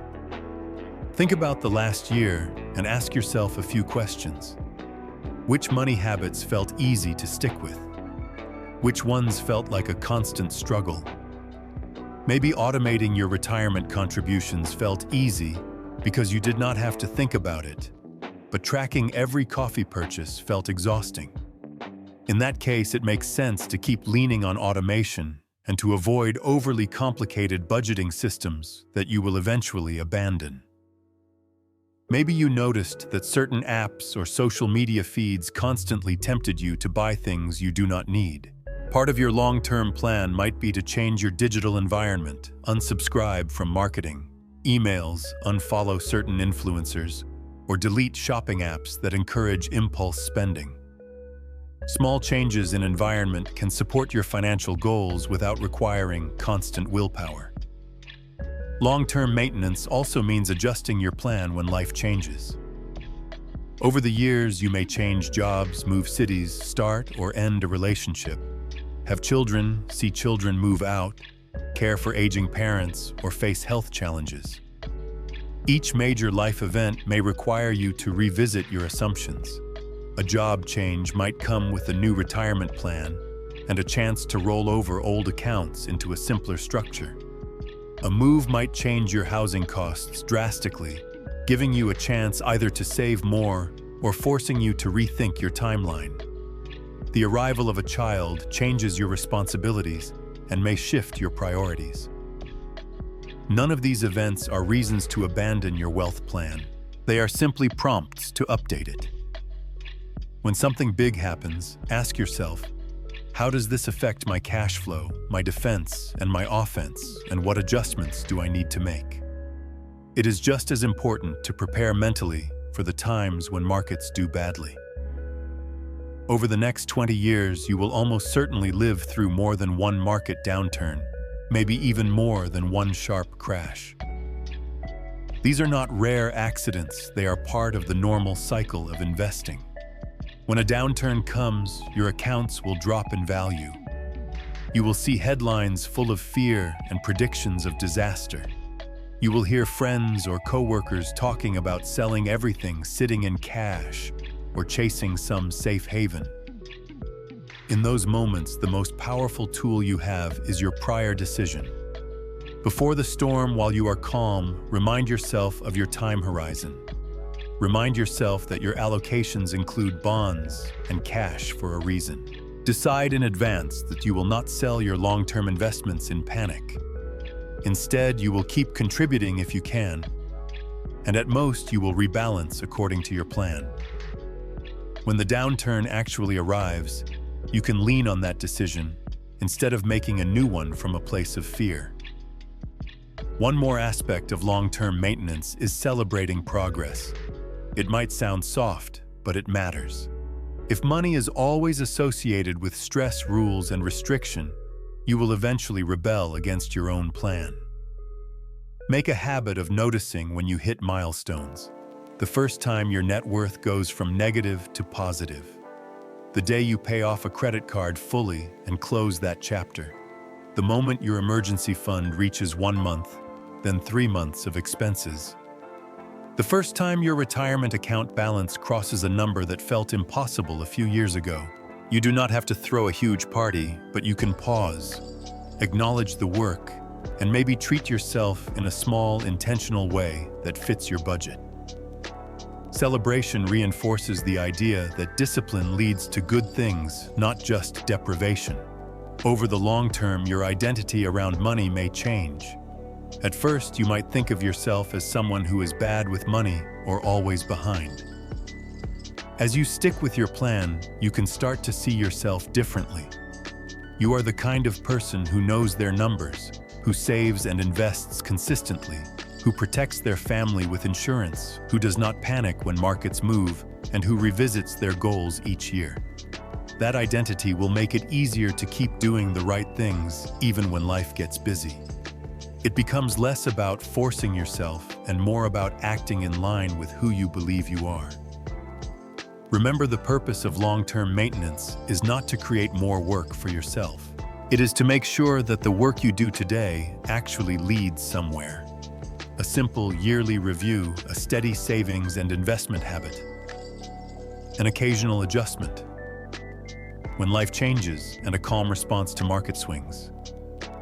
These are not dramatic moves. They are quiet, boring practices. But boring is often what builds wealth.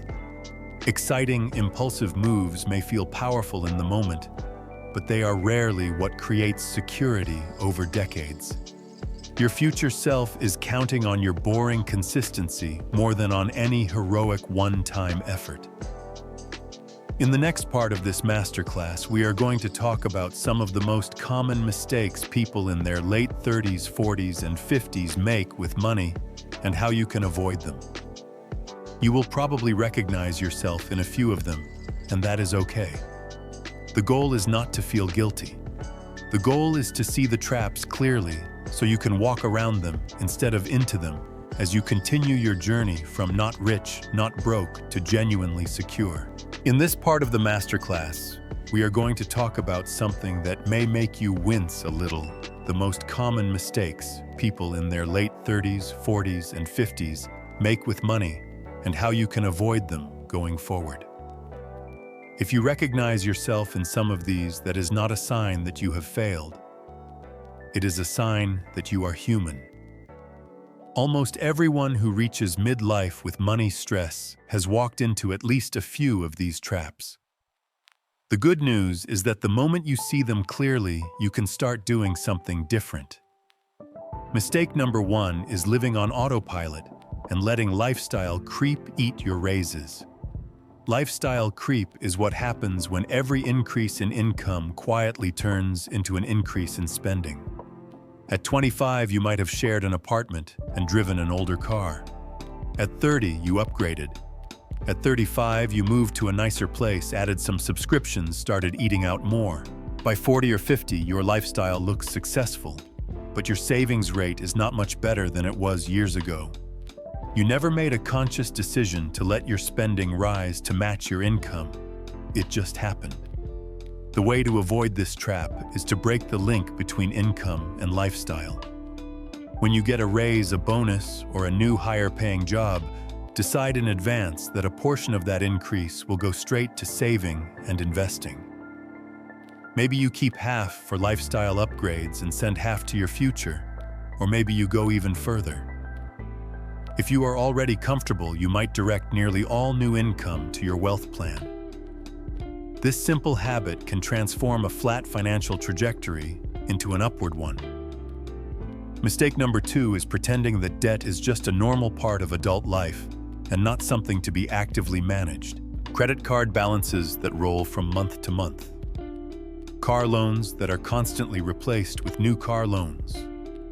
Personal loans taken out to cover what should have been routine expenses. All of these are signs that your financial system is not stable. Many people tell themselves that as long as they are making minimum payments, things are fine. The problem is that high-interest debt does not just sit there, it grows. The interest you pay every month is money that cannot be saved or invested for your future. To avoid this mistake, you have to shift how you see debt. A mortgage on a house you can afford can be part of a long-term plan. A manageable student loan might be worth it for a degree that increases your earning power. But high-interest consumer debt is not just an inconvenience, it is a drain that needs to be addressed with urgency. You do not have to be debt-free overnight, but you do need a clear payoff strategy and a commitment not to dig the hole deeper. Mistake number 3 is mixing up investing with gambling. Real investing is boring most of the time. It involves owning simple, diversified assets like broad stock and bond funds, holding them for many years, and letting compounding do the heavy lifting. Gambling with money usually involves chasing tips, trying to time the market, trading in and out of individual stocks based on news, or diving into complex products you do not fully understand because someone online made them sound exciting. The confusing thing is that in the short term, gambling can sometimes look like it is working. You might get lucky a few times, and that reinforces the behavior. But over a decade or two, this approach often leads people to buy high, sell low, and generate taxes and fees that eat into returns. To avoid this mistake, ground yourself in the idea that your primary job is not to be clever, it is to be consistent. Use a simple long-term strategy for the bulk of your money, and if you really cannot resist speculating, limit it to a small amount you can afford to lose, like a hobby, not like a retirement plan. Mistake number 4 is ignoring the role of taxes and fees. We already talked about how these can quietly erode your wealth, but the mistake here is more about mindset. Many people will spend hours hunting for a slightly better interest rate on a savings account, and almost no time checking whether they are paying high fund fees or leaving tax advantages unused. Over 20 years, saving a fraction of a percent in fund costs or using a tax-favored account can have a much larger impact than squeezing a tiny bit more interest out of your cash. To avoid this mistake, pay attention to the big levers. If you have access to a retirement plan with an employer match, use it. If you are eligible for an account that gives you clear tax benefits, consider it seriously. When you choose funds, look at their ongoing fees. You do not have to become obsessed, but you should not be blind. Mistake number 5 is treating retirement accounts like piggy banks. This can happen in quiet ways, like taking loans from a retirement plan and then not paying them back on schedule, or more dramatic ways like cashing out a plan when changing jobs or pulling money out early and paying penalties. Sometimes people justify these moves by saying they will make up for it later. The problem is that later almost never comes. The money you pull out early does not just reduce your balance today, it removes decades of potential growth. To avoid this mistake, make a rule for yourself that retirement accounts are for retirement. If you absolutely must tap them in a true emergency, recognize that this is a last resort and make a concrete plan to rebuild as soon as possible. Better yet, build your emergency fund and short-term savings so you are less likely to need those funds in the first place. Mistake number 6 is all or nothing thinking. You might hear that to retire comfortably, you should have a certain amount saved by a certain age, or that you should be saving a certain percentage of your income.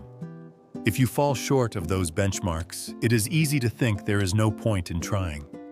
People say things like, "I am so far behind that saving a little will not matter, so I might as well not bother."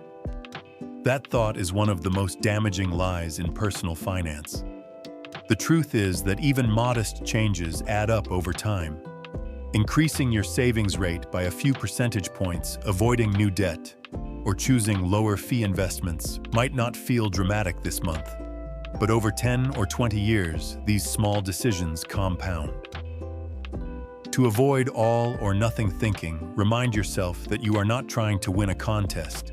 You are trying to improve your own life. The question is not, did I hit the perfect target? It is, am I moving in a better direction than I was before? Mistake number 7 is ignoring your career as a wealth-building tool. Many people focus on cutting expenses and optimizing investments, and forget that their income is one of the biggest levers they have. At 40, you may feel settled in your job, but you still likely have many working years ahead. Small increases in income, if captured and invested rather than immediately spent, can have a powerful effect. That might mean asking for a raise, developing new skills that qualify you for higher-paying roles, switching employers, or even changing fields over time. It does not mean chasing income at any cost to your health or family, but it does mean recognizing that intentional career growth can support your financial goals. To avoid this mistake, set aside time each year to think about your career path as part of your financial plan, not as something separate. Mistake number 8 is failing to communicate about money with the people your decisions affect. If you have a partner trying to run a wealth plan alone while the other person is in the dark, or on a completely different page, creates conflict and sabotage. One person might be trying to save and invest, while the other continues spending as if nothing has changed. If you have children, never talking about money can leave them unprepared and dependent. To avoid this mistake, have calm, honest conversations about money with your partner if you have one. Share your snapshot, your goals, and your plan. You do not need to agree on every detail, but you do need to agree on the direction. With kids, you can share age-appropriate lessons about saving, spending, and giving, so that the next generation does not repeat the same patterns blindly. Mistake number 9 is constantly comparing your financial life to other people's highlight reels. You might see friends buying bigger houses, newer cars, or going on elaborate vacations and feel like you are falling behind. You might see people online showing impressive investment balances without context. The danger is that you start to make decisions based on appearances instead of based on your plan. You upgrade your lifestyle to match what you see, even if it does not fit your goals or numbers. To avoid this trap, bring your focus back to your own path. Remember that you do not see other people's debts, their stress, or their silent worries. You only see the parts they choose to show. Your job is not to match anyone else. Your job is to align your money with your values and your version of enough. Mistake number 10 is waiting for the perfect moment to start. People say, I will start saving when the kids are older, when the debt is lower, when the job is more stable, when the market is less crazy, when things calm down. There is always another reason to wait. The truth is that life rarely gives you a perfectly calm window to begin. If you keep waiting for the perfect time, you will be 50 or 60 and still waiting. The way to avoid this mistake is to accept that your plan will always be built in the middle of real life. You start where you are with imperfect information and competing demands. You take one step this month, then another next month. Maybe your first contribution to investing is small. Maybe your first debt payment is not heroic. It does not matter. What matters is that you have moved from thinking about change to making it. As you listen to these mistakes, notice where you feel a little sting of recognition. That sting is not meant to punish you. It is a signal pointing to the places where small shifts can produce big results over time. You cannot go back and undo past decisions, but you can make different ones from today forward. The goal is not to become flawless. The goal is to become more aware and less reactive. Every mistake you choose to stop repeating is like removing a weight from your future. In the next part of this masterclass, we are going to turn from mistakes to mindset. We will explore the mental habits and beliefs that support long-term wealth building at 40 and beyond. You will see how the way you think about time, about identity, and about progress can either make this plan feel sustainable and calm, or make it feel like a constant fight. Once your mind is aligned with your plan, the actions you need to take become much easier to stick with over the years ahead. When it comes to money at 40 and beyond, the numbers matter, but your mindset is the engine that keeps you showing up.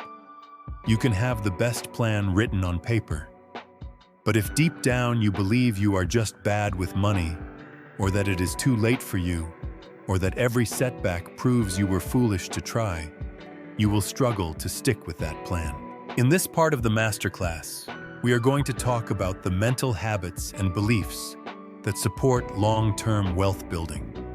You will see that the way you think about time, identity, and progress can either make your financial journey feel heavy and exhausting, or calm and sustainable. The goal here is not to chant positive affirmations. The goal is to see your thoughts clearly and choose the ones that actually help you take consistent action. Let us start with how you think about time. When you are in your 40s or 50s, it is easy to feel like time is mostly gone. You look back at your 20s and 30s and see all the years when you could have started, and you feel regret. Regret is natural, but if you stay stuck in it, it becomes almost like a story. You tell yourself a story where the main character is always too late. The problem with that story is that it makes every step you could take today feel small and meaningless. Why bother opening an account or paying an extra $50 on a debt if you believe the real window to act has already closed? To build wealth in midlife, you need a different relationship with time. Instead of focusing on the years behind you, focus on the years in front of you. If you are 45 and reasonably healthy, it is not extreme to imagine that you could live another 30 or 40 years. You may have 15 or 20 working years left. That is not nothing. That is a significant chapter. When you shift from "I wasted 20 years" to "I still have 20 years to pivot," your brain starts to see room for action. It helps to think in decades rather than days. Instead of obsessing over what happens in the stock market this week, or how perfect your budget was this month, ask yourself, where do I want my financial life to be 10 years from now if I keep doing what I am doing? If the answer is that you would be stuck or sliding backward, you know you need to change something. If the answer is that your plan, even if modest, would lead to much more stability and freedom in 10 years, that can calm some of the urgency and fear. You realize that you do not need an overnight transformation. You need a steady direction. When you catch yourself thinking in panicked short-term phrases like, "I have to fix everything this year," you can gently redirect your mind to a longer horizon. What can I do this year that my 10 years from now self will be grateful for? That question is far more powerful than "how do I catch up instantly?" Another important part of mindset is how you see your own identity around money. Many people carry quiet labels about themselves that they never say out loud. They might think, "I am just not a numbers person," or "I am terrible with money," or "I always screw this up." Those labels come from past experiences, maybe from growing up in a chaotic financial environment, maybe from making some painful mistakes early in adulthood, maybe from never being taught basic skills. The danger is that if you keep repeating those labels to yourself, you start to live them out. When an opportunity to learn comes up, you avoid it because it does not match your identity. When you make progress and then slip, you see that slip as proof that the old label was true all along. To build wealth at 40 and beyond, you do not need to pretend you are a financial genius. You do need to start seeing yourself as someone who is capable of learning and improving. One way to shift your identity is to use a different kind of label, one that focuses on your behavior instead of your history. Instead of saying, "I am bad with money," you might say, "I am someone who is learning to manage money better." Instead of, I always spend too much. You might say, I am someone who is practicing more intentional spending. These sound like small changes, but they create space in your mind. They tell your brain that your past does not define your future, and that your current actions matter. Every time you follow through on a small task, like checking your accounts, contributing to your plan, or saying no to an impulse purchase, you give yourself evidence that the new identity is real. Over time, the story in your head shifts from, I messed this up, to I am the kind of person who takes care of my future. Your mindset about mistakes also matters. If you see every mistake as a verdict on your worth, you will constantly feel defeated. If you overdraft an account, forget a bill, or buy something you regret, you might spiral into thoughts like, I knew I could not do this, or this proves I will never get ahead. That kind of thinking turns a single event into a narrative about your entire life. A healthier mindset treats mistakes like information, not identity. When something goes wrong, you can ask what happened here? What can I learn? And what small change can I make so this is less likely to happen again? Maybe the lesson is to keep a small buffer in checking. Maybe the lesson is to use automatic payments for certain bills.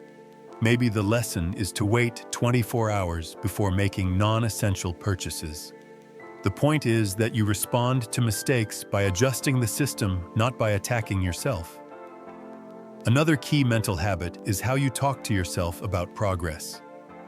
Our brains are drawn to extremes. We like big wins and dramatic changes. But real wealth building, especially when you are starting at midlife, is mostly a series of small, nearly invisible steps taken over and over. The danger is that your brain discounts these steps. It says so what it is only $100, or it is only one card paid off, or it is only 1% more in my savings rate. And that voice is powerful. And if you believe it, you will talk yourself out of the very actions that will actually help you most. A more helpful mental habit is to deliberately notice and respect small wins. When you pay off a small debt, you acknowledge that this is one less leak in your system. When you make your first contribution to a retirement account, after years of delay, you tell yourself, this is the day my future started to get better. That does not mean you pretend everything is fixed. It means you recognize that progress is built out of many such moments. Your mindset around comparison also plays a big role. At 40 or 50, it is almost impossible not to look sideways. You see classmates, coworkers, or people on social media who seem to be ahead of you financially. Some have bigger houses, nicer cars, or seemingly huge investment accounts. Without realizing it, you might turn their lives into a silent scoreboard. Every time you see one of these symbols of success, you feel behind. That feeling can push you to make choices that do not actually serve you, like overextending on a house to keep up with friends, or taking on debt to fund a vacation that looks good on the outside, but delays your goals. To build a healthier mindset, you need to remind yourself regularly that you are not playing their game. You are playing yours. You do not know their full picture. They may be drowning in debt, they may be stressed, they may have different values. Your job is to align your money with your own, enough not with the highlight reels of people you barely know. It is also helpful to think about the relationship between money and emotion.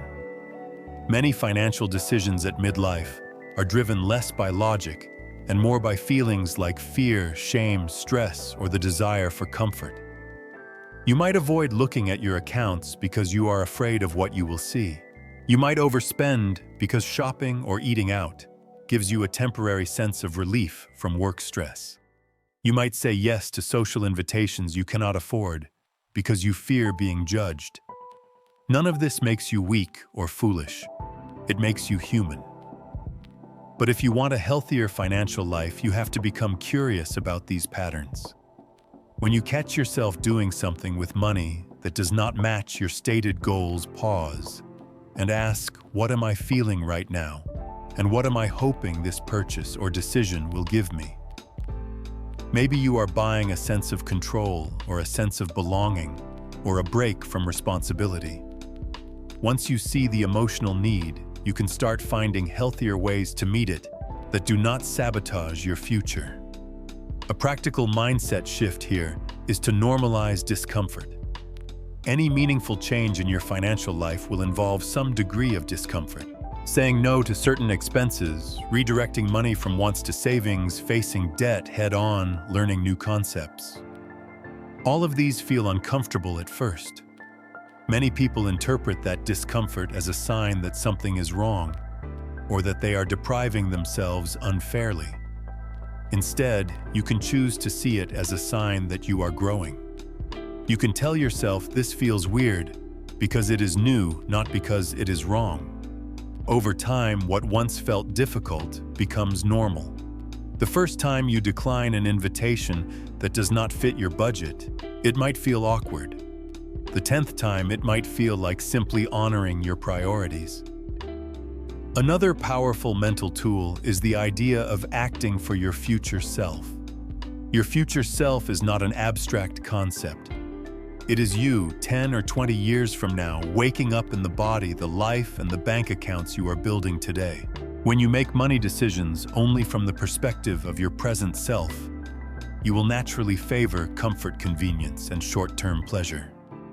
That is not evil, it is how the brain is wired. To balance that, you can consciously bring your future self into the room.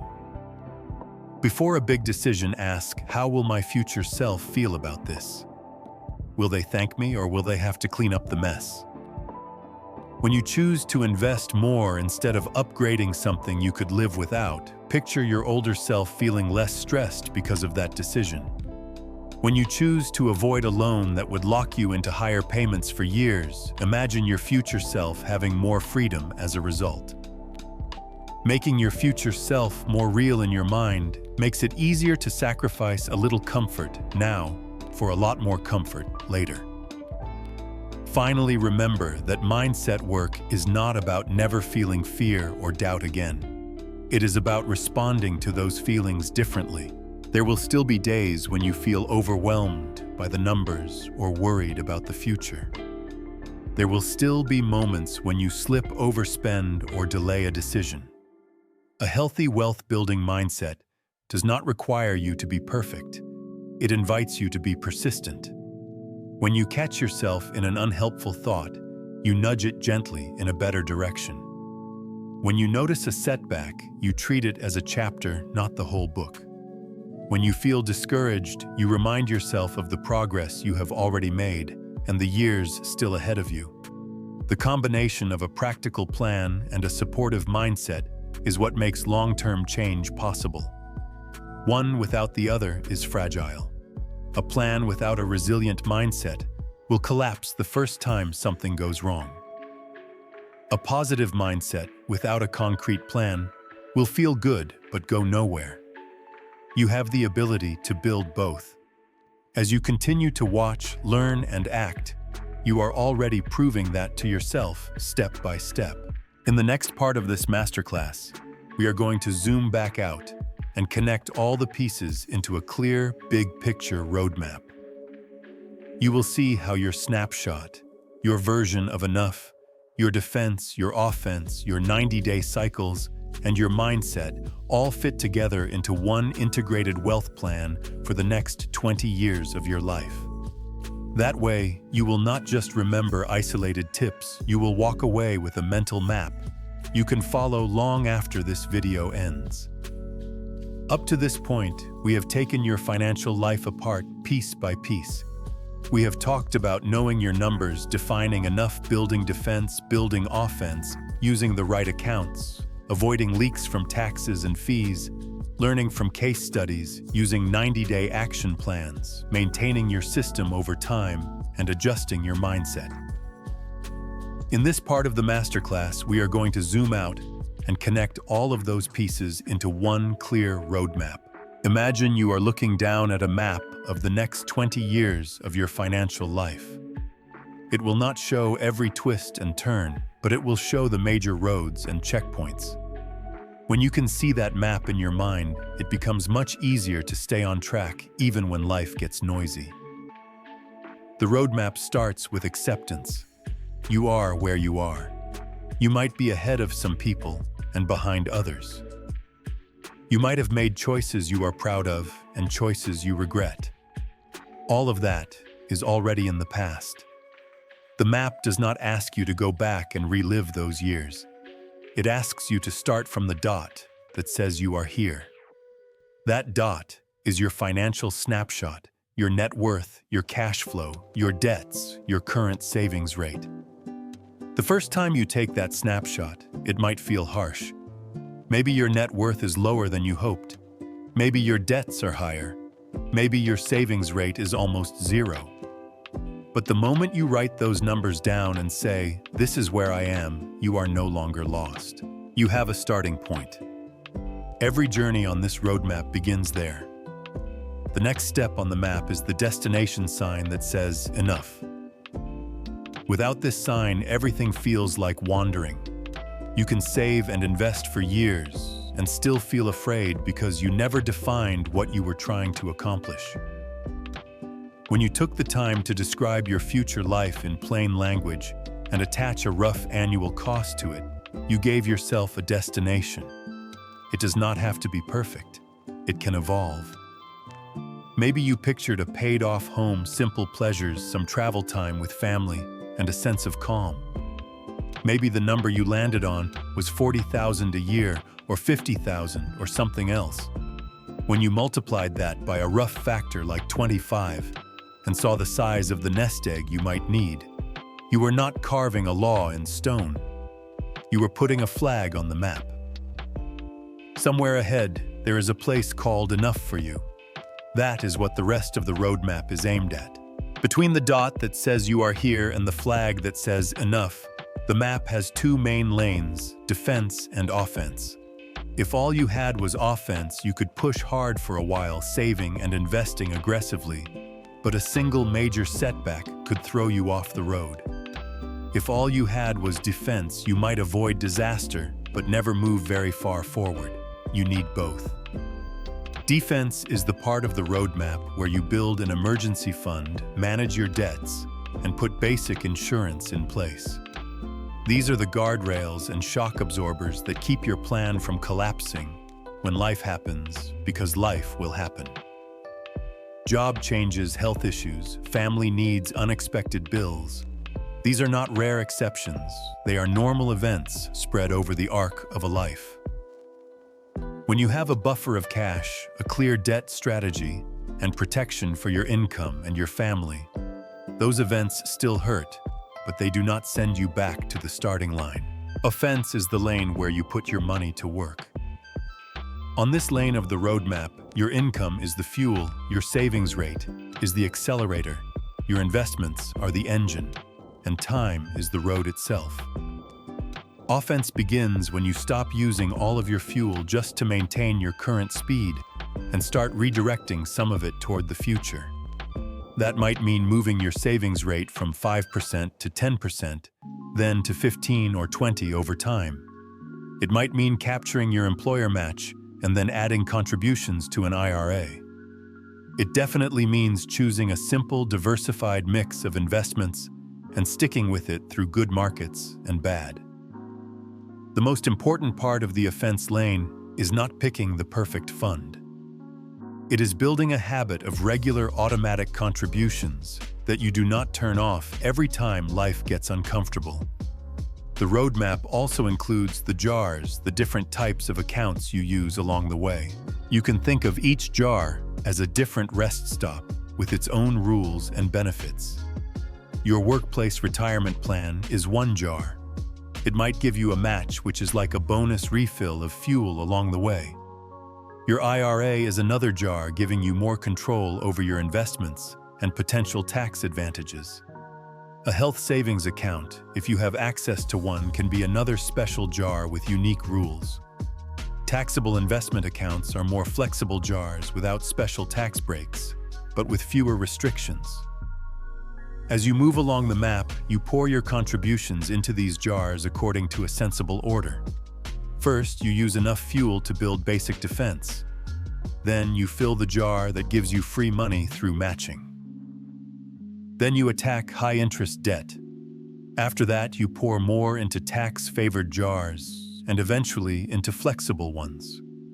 You do not need to be perfect, but you do need to be intentional. Running under the whole map are the hidden rivers of taxes and fees. If you ignore them, they quietly wash away part of the road under your feet.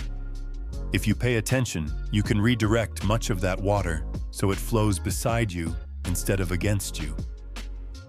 Choosing low-fee funds is like building a smoother, more efficient road for your wealth engine to run on. Avoiding unnecessary trading and using tax-advantaged accounts where you can is like reducing friction. You might not feel the difference over a single mile, but over hundreds of miles, it is the difference between reaching your destination with fuel to spare and sputtering out halfway. You do not need to understand every detail of the tax code or every nuance of every product. You just need to avoid the obvious traps like very high fees, expensive debt, and constantly cashing out long-term investments for short-term wants. On this roadmap, you do not walk alone. The case studies, we talked about the couple with kids, the single late starter, the high-income earner are not just stories. They represent patterns. You may see parts of yourself in each of them. When you feel discouraged, you can remember that others have started late with debt and confusion and still made progress by following the same general path. They did not get a secret shortcut you do not have. They took the same kinds of steps you are learning to take. They used the same tools, faced similar fears, and kept going. Knowing that you are not the only person walking this map can make the journey feel less lonely and more possible. Another layer laid over the roadmap is your 90-day action cycles. Think of these as smaller segments or checkpoints along the way. The full journey from not rich, not broke to enough can feel long. A 90-day cycle is close enough that your brain can stay engaged. Every quarter you pick a few specific goals that move you along the map. In one cycle, you might focus on building a starter emergency fund and creating a debt payoff plan. In the next, you might focus on capturing the full employer match and automating contributions. In another, you might focus on increasing your savings rate and cleaning up your investments. Each cycle is like driving to the next town. You do not have to see the entire route at once. You just have to reach the next checkpoint and then choose the next one. Over time, these short, focused sprints string together into a long, powerful journey. All of this, the snapshot, the target, the defense, the offense, the accounts, the tax and fee awareness, the case studies, the 90-day cycles sits inside your mindset. Your beliefs and habits are like the weather on the map. When the weather is stormy, every hill feels steeper. You might lose sight of the road and feel tempted to stop. When the weather is clear, the same hills are still there, but they feel more manageable. Working on your mindset, how you think about time, how you see yourself, how you respond to mistakes, how you relate to comparison is like improving the long-term forecast. Storms will still come, but you will not be as surprised by them, and you will have better tools to keep traveling. You will know that a rough month or even a rough year does not mean the journey is over. It means you slow down, stay on the road, and keep moving when the sky's clear. When you put everything together, your wealth plan is not a rigid script. It is a flexible system. It sounds like this. I know where I stand because I track my net worth and cash flow at least once a year. I know what I am aiming at because I have a personal definition of enough that I revisit and update. I protect myself with an emergency fund, a debt plan, and essential insurance.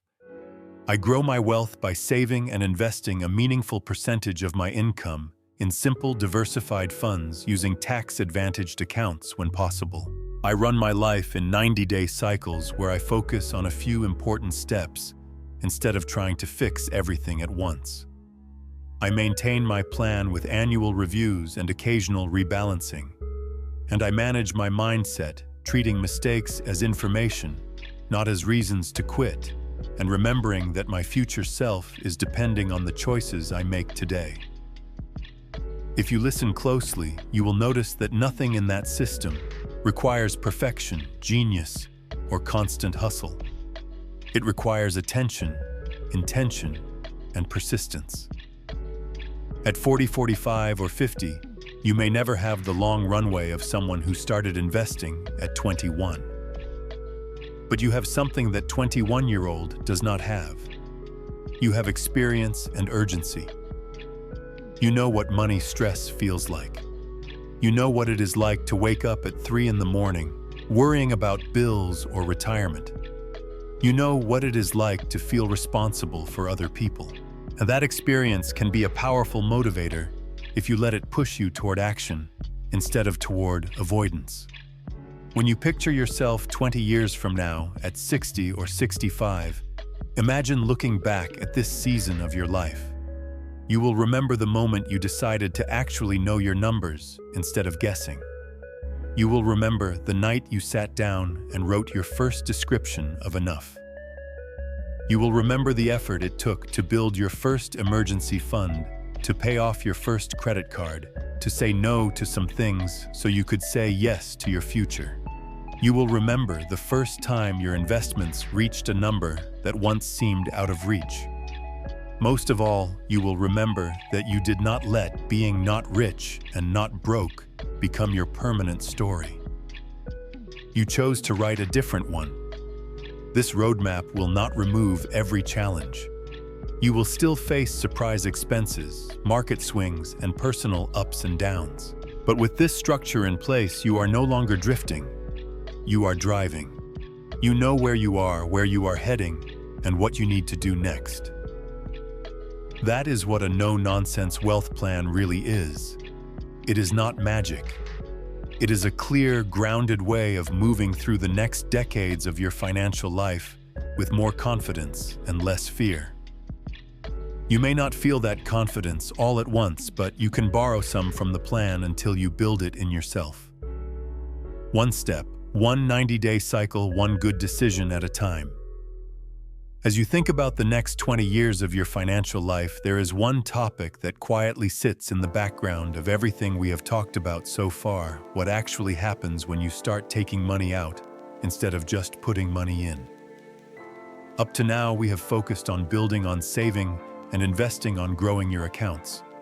But at some point, whether at 60, 65, or later, you will want to slow down or stop working full-time.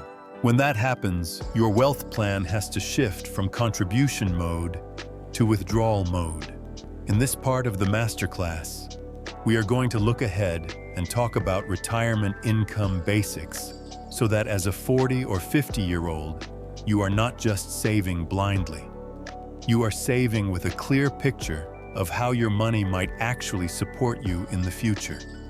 You do not have to get every detail right today, but understanding the general shape of retirement income will help you make better choices now. Let us start with the 3 main sources many Americans rely on in retirement: personal savings and investments, Social Security, and sometimes ongoing work or side income. Personal savings and investments are what we have been building toward. All along the money in your retirement accounts, brokerage accounts, and other assets that can be turned into income. Social Security is a government benefit that provides a monthly payment based on your earnings history and the age at which you start claiming. Ongoing work might mean part-time jobs, consulting, freelancing, or small businesses that you continue to operate because you want to or need to. Your future income will likely be some combination of these. The more you understand each piece, the more you can design a plan that fits your life. The first question many people have is, how much can I safely take from my savings each year without running out of money? There is no single perfect answer, but one widely used starting point is what many people refer to as something like the 4% rule. It comes from studies that looked at how different portfolios of stocks and bonds behaved over long periods in the past. The rough idea is this. If you start retirement with a diversified portfolio and withdraw around 4% of the starting balance in the first year, then adjust that dollar amount each year for inflation, there is a good chance your money will last around 30 years. The key is that this is a guideline, not a guarantee. Market returns in the future could be better or worse than in the past. Your personal needs might change over time. Still having a ballpark figure helps you understand scale while you are in your 40s. For example, if you have $1 million invested when you retire, a 4% style rule suggests that you might be able to withdraw about $40,000 in the first year and then adjust that amount upward as prices rise. If you have $500,000, that might support around $20,000 a year. When you combine this with Social Security and any other income, you can start to see whether you are on track for the lifestyle you imagined earlier. If your future dream life requires $60,000 a year and you expect Social Security to cover, say, $20,000 of that, then your savings and investments might need to support around $40,000 a year, which lines up with that 1 million target. Again, the numbers here are examples. What matters is the relationship between your nest egg, your withdrawal rate, and your spending. Social Security is often misunderstood, especially by people who are still in midlife. Some people assume it will not exist at all, and others assume it will completely take care of them. The reality is more nuanced. Social Security is designed to replace a portion of your working income, not all of it, and the amount you receive depends on your earnings history and the age at which you claim benefits. In general, the longer you wait to claim up to a certain maximum age, the higher your monthly benefit. Claiming early gives you money sooner, but reduces the monthly amount permanently. Claiming later means waiting longer, but receiving a larger payment. By the time you are in your early 60s, you will be able to see more precise estimates of your own benefits based on your actual work record. For now, the important mindset is to treat Social Security as one component of your plan, not the entire plan. Another important piece of the withdrawal puzzle is how your spending might change over time. Many people imagine that their expenses will drop dramatically in retirement, but that is not always true. Some costs like commuting or work clothing may go down. Others like healthcare and leisure activities may go up. In the early years of retirement, people often spend more on travel hobbies and experiences. Later spending on entertainment might slow down, but medical and care expenses can rise. Thinking about your retirement as phases rather than a single static period can help you plan more realistically. For example, your 60s might be an active phase with higher discretionary spending. Your 70s and 80s might shift toward more home-based living with different priorities. Taxes will also play a role in your withdrawal strategy. Money in tax-deferred accounts like traditional retirement plans will generally be taxed as income when you withdraw it. Money in Roth-style accounts may be tax-free if you follow the rules. Money in taxable accounts may trigger capital gains taxes when you sell investments at a profit. Social Security benefits can also be partially taxable depending on your total income in retirement. The sequencing of withdrawals, meaning which accounts you draw from and when, can affect how much tax you pay over time.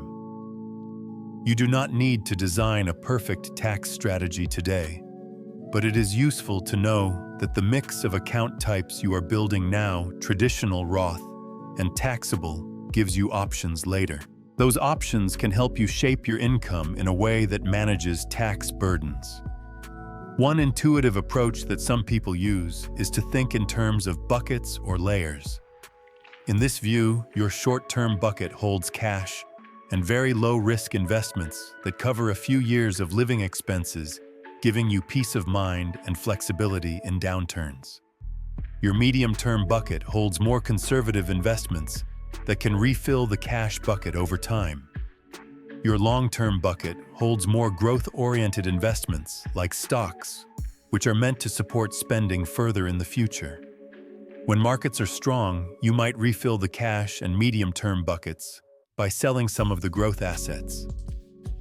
When markets are weak, you can live off the short-term bucket for a while, giving your long-term investments time to recover instead of selling them at low prices. The specific details of a bucket strategy vary, but the overall goal is to balance stability and growth so that you can handle normal market swings without constantly panicking about your income.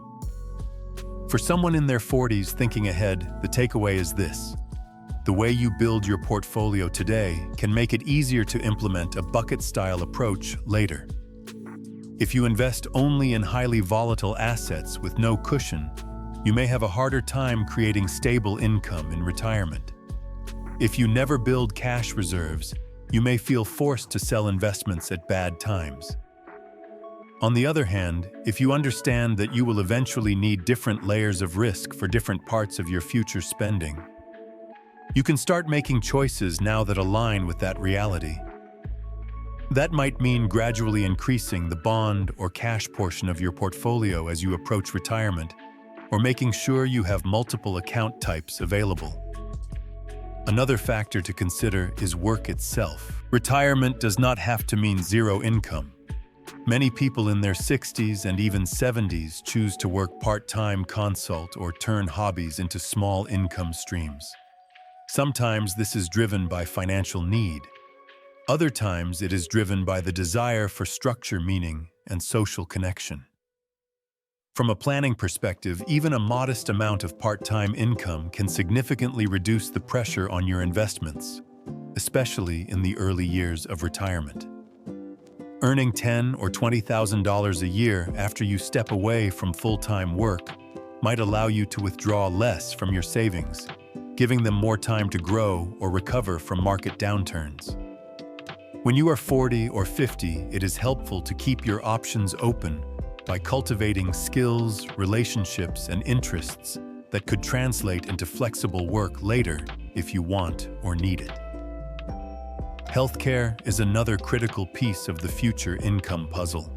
In the United States, medical costs can be one of the largest expenses in retirement. Health insurance coverage before age 65. When many people become eligible for government programs, can be especially challenging if you leave a job that provides benefits. This is one reason why some people choose to delay full retirement until they are confident they can bridge that gap. It is also why accounts that can help with health costs, like certain savings accounts when available, can be valuable. While you cannot predict every medical expense, you can build healthcare into your idea of enough instead of treating it as an afterthought. The main point of this part is not to overwhelm you with the complexity of future withdrawal strategies. Instead, it is to give you a sense that what you are building now has a clear purpose. Every dollar you contribute, every debt you pay off, every percentage you shave off in fees, every tax advantage you use is helping create a future where your income does not depend entirely on your ability to keep working full-time. You are building an engine that one day will pay you back. When you can see how that engine might work in practical terms, you are more likely to stay committed during the years when saving and investing feels slow or invisible. As you continue your journey, you do not need to have your entire retirement withdrawal strategy nailed down in your 40s. But it is wise to keep asking a simple question as you make decisions. Does this choice make my future income options wider or narrower? Saving more, keeping costs low, diversifying, and using different account types usually widens your options.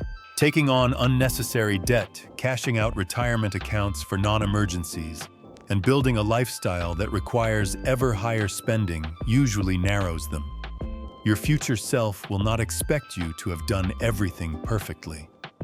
They will be grateful that you made enough good decisions, often enough to give them choices. In the next part of this masterclass, we are going to come back from the distant future and look at something much closer. How your day-to-day life at 40 or 50 can support this plan without feeling like a constant sacrifice. We will talk about designing a lifestyle that you enjoy now that respects your values and that still leaves room for the wealth-building work you need to do so that you are not living in misery today just to feel safe tomorrow, nor ignoring tomorrow just to feel good today. In this part of the masterclass, we are going to come back from the big, long-term picture and talk about something very close to you, your daily life right now. Because here is a simple truth many people forget: your wealth plan cannot be built in a different universe from the life you are actually living. If your plan demands that you live like a monk, never spend on anything fun, and think about money every second, you will not stick with it. If your life is all comfort today, with no thought for tomorrow, you will end up stressed and boxed in later. The real skill at 40 or 50 is learning how to live a life you actually enjoy now, while still doing the work that will make your future self safe and free. This is not about perfect balance, it is about smart design.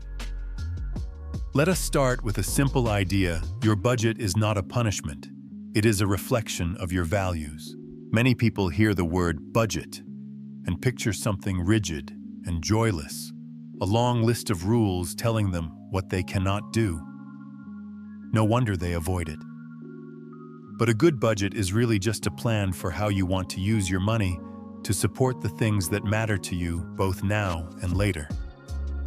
When you think of it that way, the question changes from what do I have to cut to what do I want to keep, and what can I let go of so I can reach my bigger goals. That mindset shift alone can make this process feel much less like self-denial and much more like taking control. A helpful way to design your lifestyle at 40 is to divide your spending into 3 broad categories: essentials, joy, and future. Essentials are the things you must cover to keep your life functioning, like housing, utilities, basic food, transportation, minimum debt, payments, and insurance. Joy is the spending that makes your current life feel like your life: things like eating out, hobbies, entertainment, travel gifts, and small pleasures. Future is every dollar you put toward savings, investing, debt, payoff beyond the minimum, and building your emergency fund. Most people who feel stuck have not been deliberate about these categories. They let essentials and joy expand until there is almost nothing left for the future. The goal is not to crush joy to zero. The goal is to make sure your future category has a real place at the table. One practical strategy here is to create a simple system for joy spending on purpose. Many people either overspend on fun and then feel guilty, or they try to remove all fun and then explode with a big binge later. To avoid this all or nothing pattern, you can set aside a specific amount each month as guilt-free fun money. This might be a fixed dollar amount or a percentage of your income depending on your situation. The key is that you decide in advance this money is for enjoyment, and as long as I stay within this limit, I do not have to beat myself up about it. That way, when you say no to something, you are not saying, I cannot ever have fun. You are saying, I already chose where my fun money is going this month. At the same time, you can make your essential spending lighter without feeling like you are shrinking your life. Many people assume that their fixed expenses are fixed forever, but that is not always true. Over time, you can make deliberate choices to keep big categories like housing and transportation reasonable. That might mean resisting the urge to constantly upgrade to a bigger house or a more expensive car just because people around you are doing it. It might mean choosing a neighborhood that is good enough instead of perfect, so you are not spending a huge portion of your income on rent or mortgage. It might mean driving a reliable used car instead of leasing a new luxury vehicle every few years. These choices do not have to be permanent sacrifices. They are ways of freeing up hundreds or even thousands of dollars a year that can support your future without destroying your present.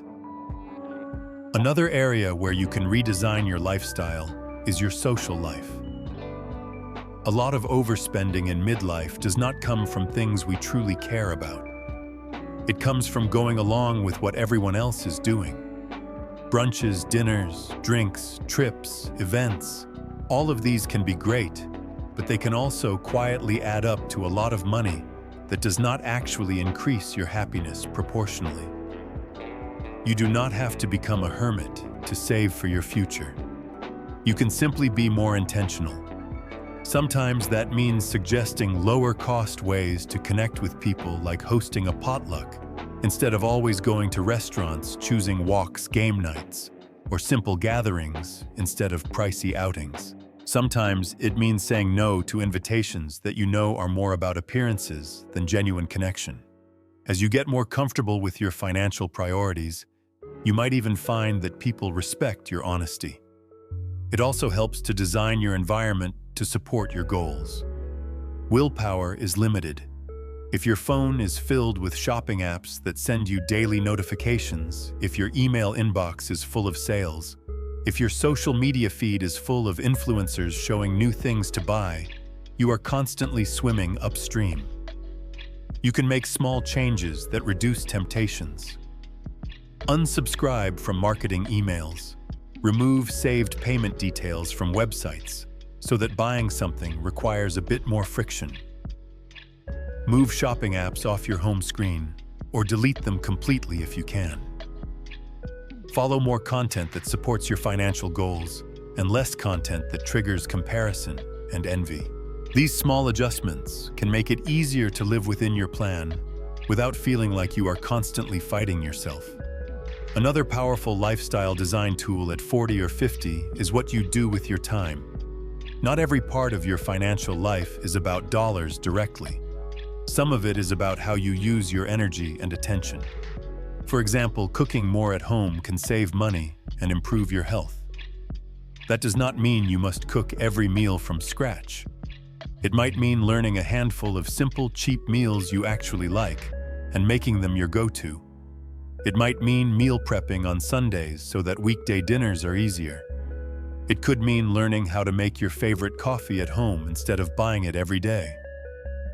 None of these actions feel like magic on their own, but they can reduce your ongoing costs and make healthy choices more automatic. Your work life is also part of your lifestyle. If your job leaves you so drained that you can only cope by spending to feel better, that will show up in your finances. Sometimes the best financial move is not a new budget trick, but a medium-term plan to change roles, departments, or even careers to something that pays reasonably well and does not constantly burn you out. That does not mean quitting on impulse. It means treating your career strategy as part of your wealth plan, developing skills, building a network, and positioning yourself for better, more fulfilling work can both increase your income and reduce the urge to overspend as a form of escape. At 40, you still have time to steer your career ship in a new direction if needed. Designing a lifestyle that supports wealth also means talking to the people who share that lifestyle with you. If you have a partner, you cannot run a secret plan while your partner continues to live as if nothing has changed. That is a recipe for conflict and frustration. Instead, have calm, honest conversations about what you are trying to achieve together. Share your numbers if you feel safe to do so. Share your version of enough what you want your future to look like. Then discuss what changes you are each willing to make so that your daily life supports those goals. You will not agree on every detail, but if you can agree on the direction, you can avoid the tug of war, where one person is trying to save and the other is unknowingly undoing that work. If you have kids, your lifestyle design affects them too. It is easy to feel pressured to spend heavily on activities, gadgets, and experiences to prove that you are a good parent. But what kids often remember most is time presence and emotional stability, not the price tag of every activity. You do not have to sign them up for every program or buy every new thing. You can choose a few meaningful priorities for them and say no to the rest. You can talk to them in age-appropriate ways about money, explaining that your family makes choices, that you are saving for future goals, and that not every want can be satisfied immediately. This not only protects your budget, it teaches them healthier attitudes toward money than many of us grew up with. It is also important to plan small, intentional rewards along the way. If your financial life becomes nothing but tasks and restrictions, you will eventually rebel. Build in moments of enjoyment that fit within your plan. Maybe when you hit a milestone like paying off a card or reaching a savings goal, you celebrate with a special meal, a local trip, or something you have been wanting that does not derail your progress. The reward does not have to be huge. Its job is to mark the moment and remind your brain that discipline leads to good things, not just less of everything. When your mind associates financial progress with some positive feelings, you are more likely to keep going. Day to day, one of the most useful habits you can cultivate is simply checking in with your plan. This does not mean obsessing over every dollar. It might mean once a week you quickly glance at your accounts, see where you are in your monthly budget, and ask a few simple questions. Is my spending roughly on track? Do I need to adjust anything for the rest of the month? Did any unexpected expenses pop up that I need to plan around? These 5 or 10-minute check-ins keep you connected to your plan without letting money dominate your entire life. They help prevent small issues from becoming big ones. Finally, remember that designing a lifestyle for both now and later is a process, not a one-time decision. You will try things that do not work. You will adjust and try again. Your needs and desires will change as you move through your 40s, 50s, and beyond. That is normal. The point is not to lock yourself into a rigid system that never changes. The point is to build a flexible structure where your essentials are covered, your joys are chosen on purpose, and your future is funded in a way that you can sustain. A good lifestyle design does not feel like a crash diet. It feels like a way of living. You can actually see yourself following for many years. When you get this right, something interesting happens. Instead of feeling like your present and your future are fighting each other, they start working together. You enjoy your life now without constantly numbing your stress with spending. You invest in your future without feeling like you are sacrificing everything that makes life worth living. You begin to feel that your money is not just something that happens to you, but a tool you are using with intention. That feeling of alignment is one of the quiet rewards of becoming financially mature in midlife. It does not show up on a statement, but it shows up in your sense of calm. In the next part of this masterclass, we are going to move toward the closing chapters. We will talk about legacy not only in the sense of money you might leave behind for others, but also the habits, beliefs, and stability you are creating that will shape your family and community long after your own retirement years. This will help you see that your wealth plan is about more than just numbers on a page. It is about the impact of your choices across generations. When most people hear the word legacy, they think about big inheritances, famous last names, or giant buildings with their name on the front. But for normal Americans in their late 30s, 40s, and 50s, legacy is something much more personal and much more immediate. Your legacy is the combination of money habits, beliefs, and stability you pass on to the people around you, especially your family. It is not just about what happens after you are gone.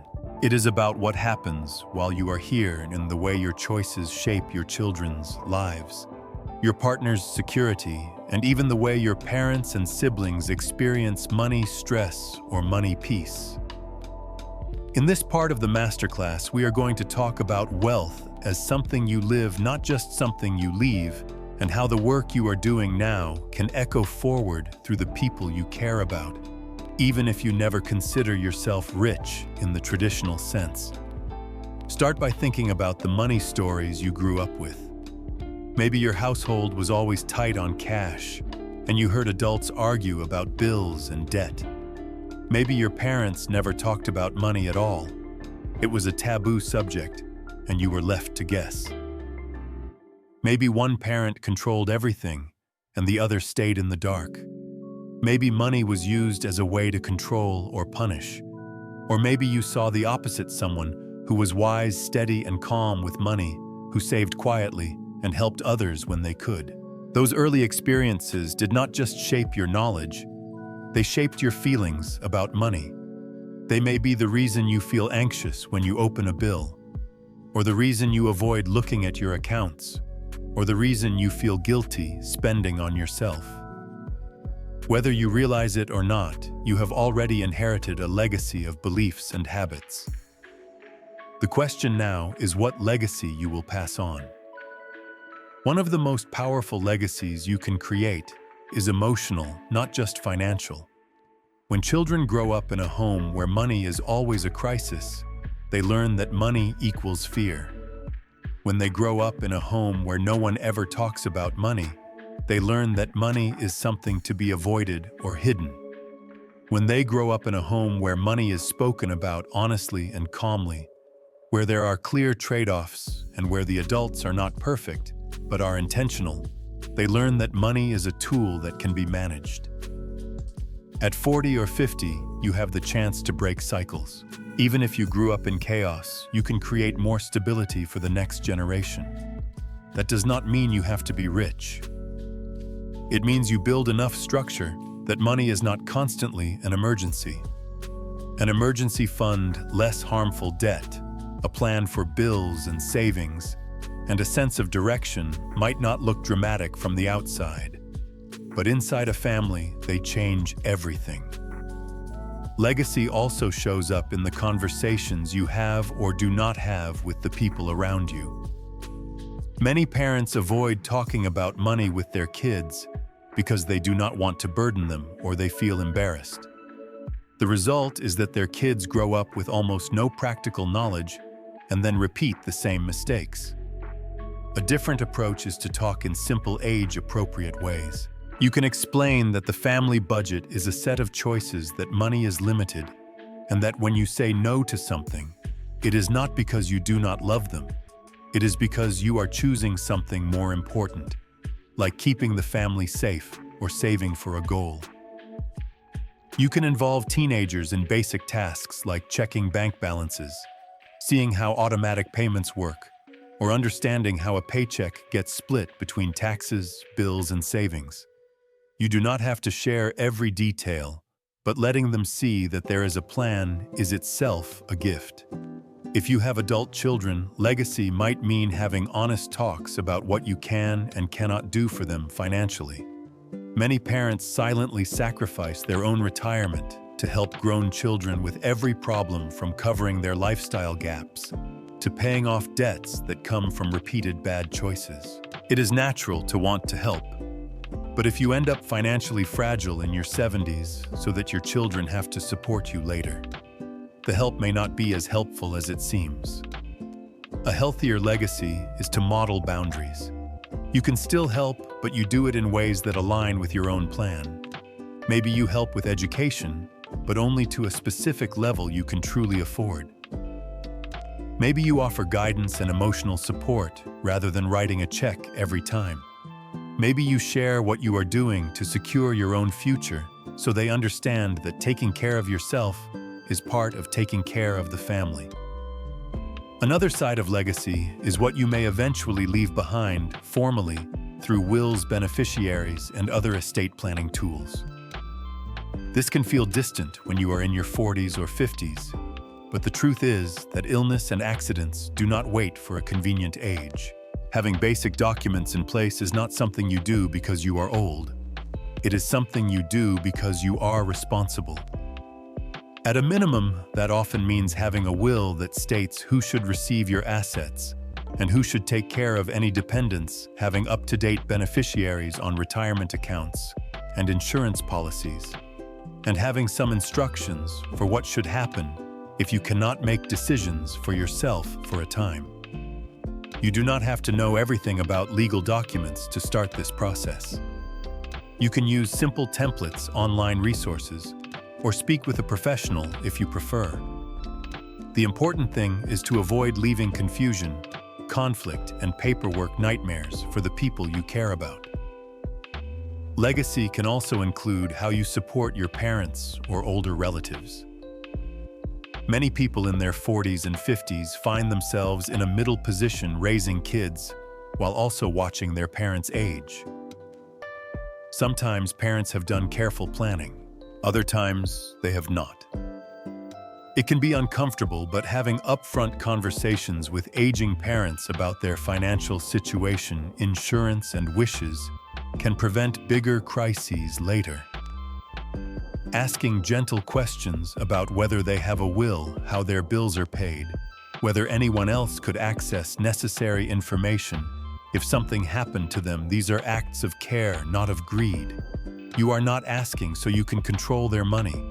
You are asking so you are not left scrambling in an emergency. The way you handle these conversations will also teach your own children how to handle such topics with you one day. Part of your legacy may involve giving beyond your immediate family.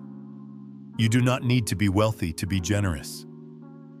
Even while you are building your own security, you can decide that a small percentage of your money or time will always go toward causes you care about. That might be a local charity, a community organization, a place of worship, or simply people in your circle who need help. When done intentionally, giving can actually strengthen your relationship with money. It reminds you that money is not just about accumulation, it is about impact.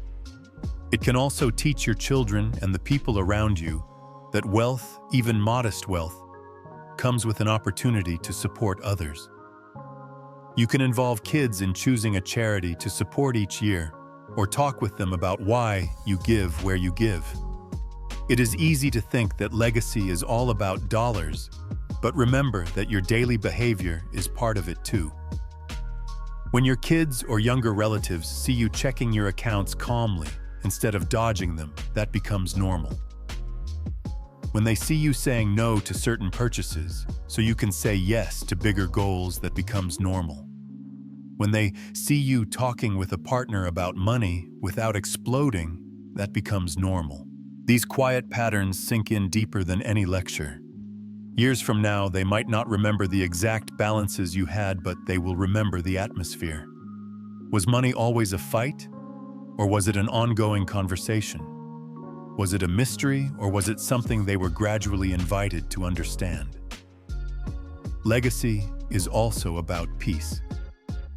Many people in midlife carry a deep fear that they will be a burden to their children later.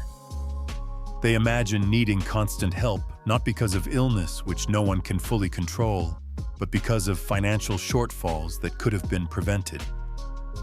The work you are doing now, building a plan, reducing harmful debt, investing for the long term, is one of the ways you reduce that burden. You may still need help someday. That is part of being human. But your children will feel different supporting a parent who clearly tried to prepare than supporting someone who never wanted to talk about it. In that sense, your effort is an act of love, even if you sometimes feel like you are doing it purely for yourself. Do not fall into the trap of thinking that if you cannot leave a large inheritance, you have failed. Many people in earlier generations had no inheritance at all and still passed down strength, resilience, and values that mattered. If you can leave some money behind, that is wonderful, but do it with intention. Consider what amount would be genuinely helpful versus what amount might create tension or dependence. Sometimes leaving a smaller amount along with clear communication and good example is better than leaving a larger amount in confusion. In some cases, the best financial gift you can give your children is not a lump sum when you die, but rather the freedom of not having to constantly worry about bailing you out while you are alive. Finally, remember that legacy is being written right now in the way you treat yourself about money. If you move through your 40s and 50s constantly attacking yourself for past mistakes, drowning in shame and calling yourself names every time you slip, the people around you will absorb that too.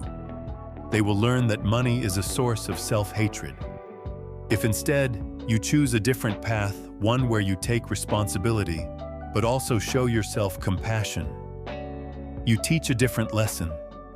You show that adults can learn new skills, change their habits, and improve their situation without needing to be perfect. That more than any investment chart is a powerful inheritance. When you step back and look at all of this, you can see that your no-nonsense wealth plan is not just about hitting a number in an account. It is about building a stable foundation that supports the people you care about during your life and makes things easier for them after you are gone. It is about breaking unhelpful patterns, modeling healthier ones, and leaving behind not only assets, but also wisdom. You may never see your future grandchildren or great-grandchildren, but the choices you make at 40 or 50 can still touch their lives through the habits, stability, and stories that flow down the family line. That is a legacy worth working for. In the next part of this masterclass, we are going to begin bringing everything to a close. We will talk about what it really means to be 40, not rich, not broke, and choosing to change. We will wrap the key ideas into a simple narrative you can carry with you after this video ends, so that when life gets busy and your motivation fades, you can come back to a clear, grounded reminder of why you started and how to keep going. Being 40 and feeling not rich and not broke is a strange place to stand. You are not in crisis every day, but you are not relaxed either. You have done a lot of life already. You have worked, you have paid bills, you have made mistakes, you have survived things that younger you could not even imagine. And yet, when you look at your money, you feel a gap between what you thought things would look like by now and what is actually in front of you. That gap can feel like failure, but it does not have to. In this part of the masterclass, I want to talk to you directly as the person standing in that in-between place and show you how this moment can become a turning point instead of just another year drifting by. The first truth is this: feeling behind does not mean you are broken. It means you finally care enough to look. There are millions of people your age who never really pause long enough to question their situation. They keep working, keep spending, keep hoping that someday it will all make sense without ever facing the numbers or asking what they actually want. The fact that you are here listening to a long, detailed conversation about money says something important about you. You are willing to look under the hood. You are willing to feel some discomfort now in order to feel more peace later. That willingness is the spark of your new story. The second truth is that your past is data, not destiny. Maybe you spent years with no savings. Maybe you ignored retirement. Maybe you ran up debt. Maybe you trusted the wrong person with your money. Maybe you just floated. None of that makes you uniquely doomed. It makes you normal. Most people are not taught how money works in a clear, practical way. They learn through trial and error, often with heavy consequences. When you were younger, you did the best you could with what you knew and who you were. Now you know more and you are someone different. You are older, hopefully wiser, definitely more aware of how fast time moves. When you look back at your past choices, you do not have to approve of them, but you also do not have to use them as a weapon against yourself. You can say, that was me then, this is me now, and I choose differently from here. Being 40, not rich, not broke, simply means you are in the pivot zone. You have enough income history to see patterns. You are close enough to retirement age that the future feels real. You are far enough from it that the actions you take now can still have a big impact. You are at an age where excuses start to feel thin. You cannot blame everything on being young anymore, but you also cannot claim that it is over. The pivot zone is uncomfortable because it forces you to see both sides at once, the years that have passed and the years that remain. Instead of letting that discomfort paralyze you, you can use it as fuel. You can let the thought, "I do not want to feel this way about money," forever push you into concrete action. When things feel overwhelming, it helps to remember that your entire plan with all its pieces really boils down to a few simple movements you repeat over and over. First, you see clearly where you are. You check your accounts, your debts, your cash flow. Second, you decide what matters to you and what enough looks like in your own life. Third, you protect yourself by building a basic cushion and dealing with harmful debt. Fourth, you grow your wealth by using your income to buy assets instead of only buying lifestyle. Fifth, you check in regularly, adjust when life changes, and keep going. That is it. The details can get fancy, but the core loop is simple. See, decide, protect, grow, review, repeat.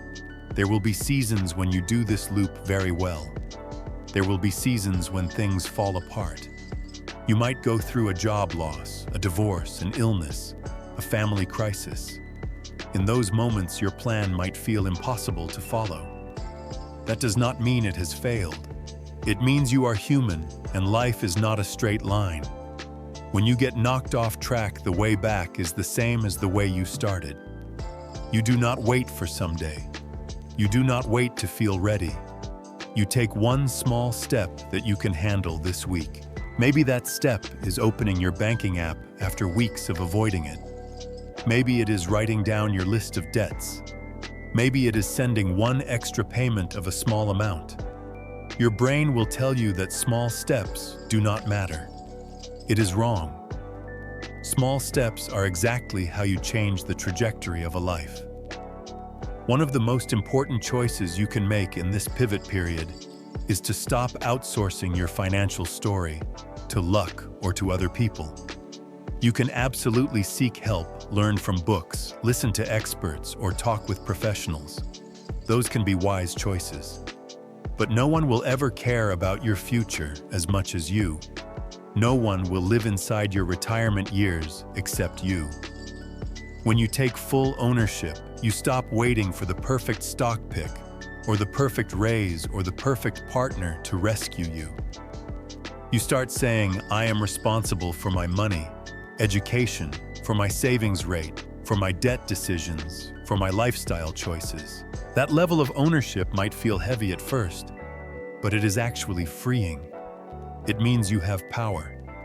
As you move forward, notice how your feelings about money change.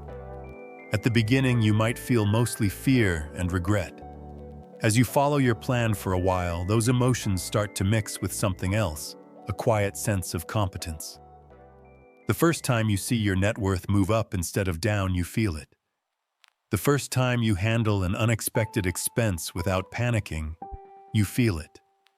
The first time you look at your retirement account and see that it is bigger than it has ever been, not because of a windfall, but because of your choices, you feel it. That feeling might not be loud, but it is real, and it grows every time you follow through on your plan. You may also notice that your relationship with time shifts. Instead of seeing retirement as a vague cliff where everything stops, you start seeing it as a transition you are preparing for. Instead of thinking in terms of next weekend or next month only, you find yourself thinking in terms of next year and next decade. You realize that the money you do not spend today is not lost. Joy, it is rental time for your future self. You realize that saying no to some things now is not punishment. It is buying the ability to say yes later when you might need it more. That awareness changes how you feel at the store, on vacation, at work. It turns random choices into connected ones. As you practice all of this, remember that you are not trying to become a different person overnight. You are evolving into a more financially mature version of yourself. You are still allowed to enjoy coffee vacations, gifts, hobbies, and comfort. You are still allowed to make mistakes. The difference is that now there is a system underneath.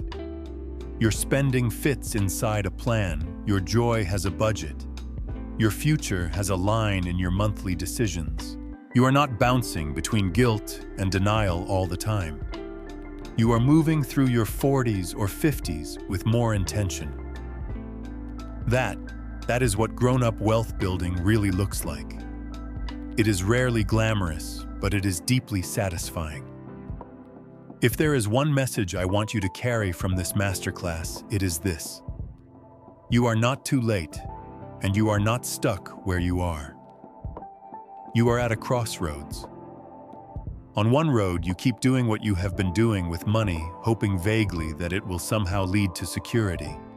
On the other road, you choose to know your numbers, choose to define enough, choose to build defense, choose to invest simply and consistently, choose to run your life in small, manageable cycles, and choose to treat yourself with respect along the way. Both roads will require effort. Both roads will have stress. But only one leads to a future where your 40-year-old self can look back and say, that was the moment I decided to act like the chief financial officer of my own life. You do not need permission from anyone else to choose that road. You do not need a perfect background, or a high income, or a flawless record. You need a decision and a willingness to keep coming back to it when you drift. If you remember nothing else, remember this pattern. When you feel lost, return to your snapshot, your version of enough, and your next 90-day plan. Ask yourself, where am I now? Where am I trying to go? And what 3 or 4 actions can I take in the next 3 months to move in that direction? Then start quietly, without drama. That is how you take being 40, not rich, not broke, and turn it into the starting line of the strongest financial chapter of your life. In the final part of this masterclass, we will wrap everything up with a short, direct set of reminders you can carry in your mind as a kind of script. A script you can repeat whenever you feel doubt, fear, or confusion about your money, so that you always have a calm voice to return to, even when the world around you is noisy. This is the part of the masterclass that I want you to carry with you when the video is over, almost like a calm voice in your head that you can turn on when money starts to feel loud and confusing. You can imagine this as a simple script you repeat to yourself whenever you feel behind, overwhelmed, or tempted to give up. It does not have to be perfect. It just has to bring you back to the path. It can sound something like this. I am around 40. I am not rich, and I am not broke, and that is okay. This is my turning point, not my ending point. My past with money is information, not a life sentence. I do not need to hate myself for what I did not know. I can learn new skills. I can make new choices. I can treat my older self with more respect than I have before. I do not need a miracle. I need a plan I can actually follow. My job is not to be the smartest investor in the world. My job is to be the most consistent version of myself that I can be. I know what to do next. When I feel lost, I start with my snapshot. I look at what I own and what I owe. I look at what comes in and what goes out each month. I do not look away even if I do not like what I see. The numbers do not judge me. They simply tell me where I am starting from. Then I remind myself of what enough looks like for me, not for my neighbor, not for some person online for me. I picture a future where my basic needs are covered, where my life feels calm instead of frantic, where I have some room for joy and some room to help others. I put a rough price tag on that life in today's dollars, and I know I am working toward it step by step. My plan has 2 main jobs to protect me and to grow for me. Protection means I build an emergency buffer so that every surprise does not become a crisis. It means I treat high-interest debt as a fire I am slowly putting out, not a pet I intend to keep. It means I use insurance in a smart way so that one accident, one illness, or one twist of fate does not destroy everything I am building. Growth means I use part of my income to buy assets instead of only buying lifestyle. It means I save and invest a meaningful piece of what I earn, even if that piece starts small. It means I choose simple, diversified investments that I understand, and I give them time to work instead of jumping in and out based on fear or excitement. I am allowed to keep my plans simple. I do not have to chase every hot tip, every new product, or every complicated strategy. I do not have to trade every day. I do not have to predict the market. I pick a mix of investments that fits my age and my nerves, and I keep adding to it on a regular basis. When the market goes up, I do not assume I am a genius. When the market goes down, I do not assume I am doomed. I remember that I am building for decades, not for next week. I use the tools that exist to support me. If I have a plan at work that offers matching money, I remind myself that this is one of the few true bargains in personal finance, and I do my best to capture it. If I qualify for accounts that give me tax benefits, I consider them seriously because every dollar I do not pay out in taxes and fees is a dollar that can grow for my future. I do not need to master every rule, but I do not ignore the basics either. I do not have to fix my life in 1 month. I move in 90-day seasons. I decide what I can realistically focus on for the next 3 months. Maybe building a starter emergency fund. Maybe knocking out one specific debt. Maybe finally setting up automatic contributions. Maybe cleaning up my spending in 1 or 2 key areas. At the end of those 90 days, I check in, adjust, and choose the next set of steps. I do not wait for motivation to magically appear. I build momentum by doing small things on a regular schedule. I understand that my feelings will go up and down. Some days I will feel powerful and motivated. Other days I will feel tired, scared, or bored. On the hard days, I do not tear up my whole plan. I just come back to one small action I can take. Maybe that is moving a little money into savings. Maybe it is skipping a purchase that does not really matter. Maybe it is opening my account and looking. Even if I do not change anything, I remind myself that one good decision on a hard day is one of the strongest muscles I can build. When I make mistakes, and I do not use them as evidence that I am hopeless. I treat them as signals. If I overspend, I ask myself what I was feeling, what I was trying to get from that purchase, and how I can support that need in a better way next time. If I forget a bill or slip into old habits, I adjust my system, maybe with more automation or more reminders instead of attacking myself. I remember that growth is messy. The goal is not to never fall. The goal is to keep getting back up. I refuse to let comparison steal my progress. When I see people with more money, bigger houses, or flashier lives, I remind myself that I do not know their full story. I do not know their debts, their stress, or their fears. My job is not to match their image. My job is to build a life where my money supports my values and my version of enough. I measure progress against my own starting line, not against someone else's highlight reel. I keep my future self in the room when I make choices. I picture the version of me at 60 or 65 waking up in a body that is older than this one, with more limited energy and fewer chances to start over. When I am tempted to ignore my plan, I ask, will that future version of me thank me for this decision, or will they have to clean up after it? I do not use this question to crush every joy.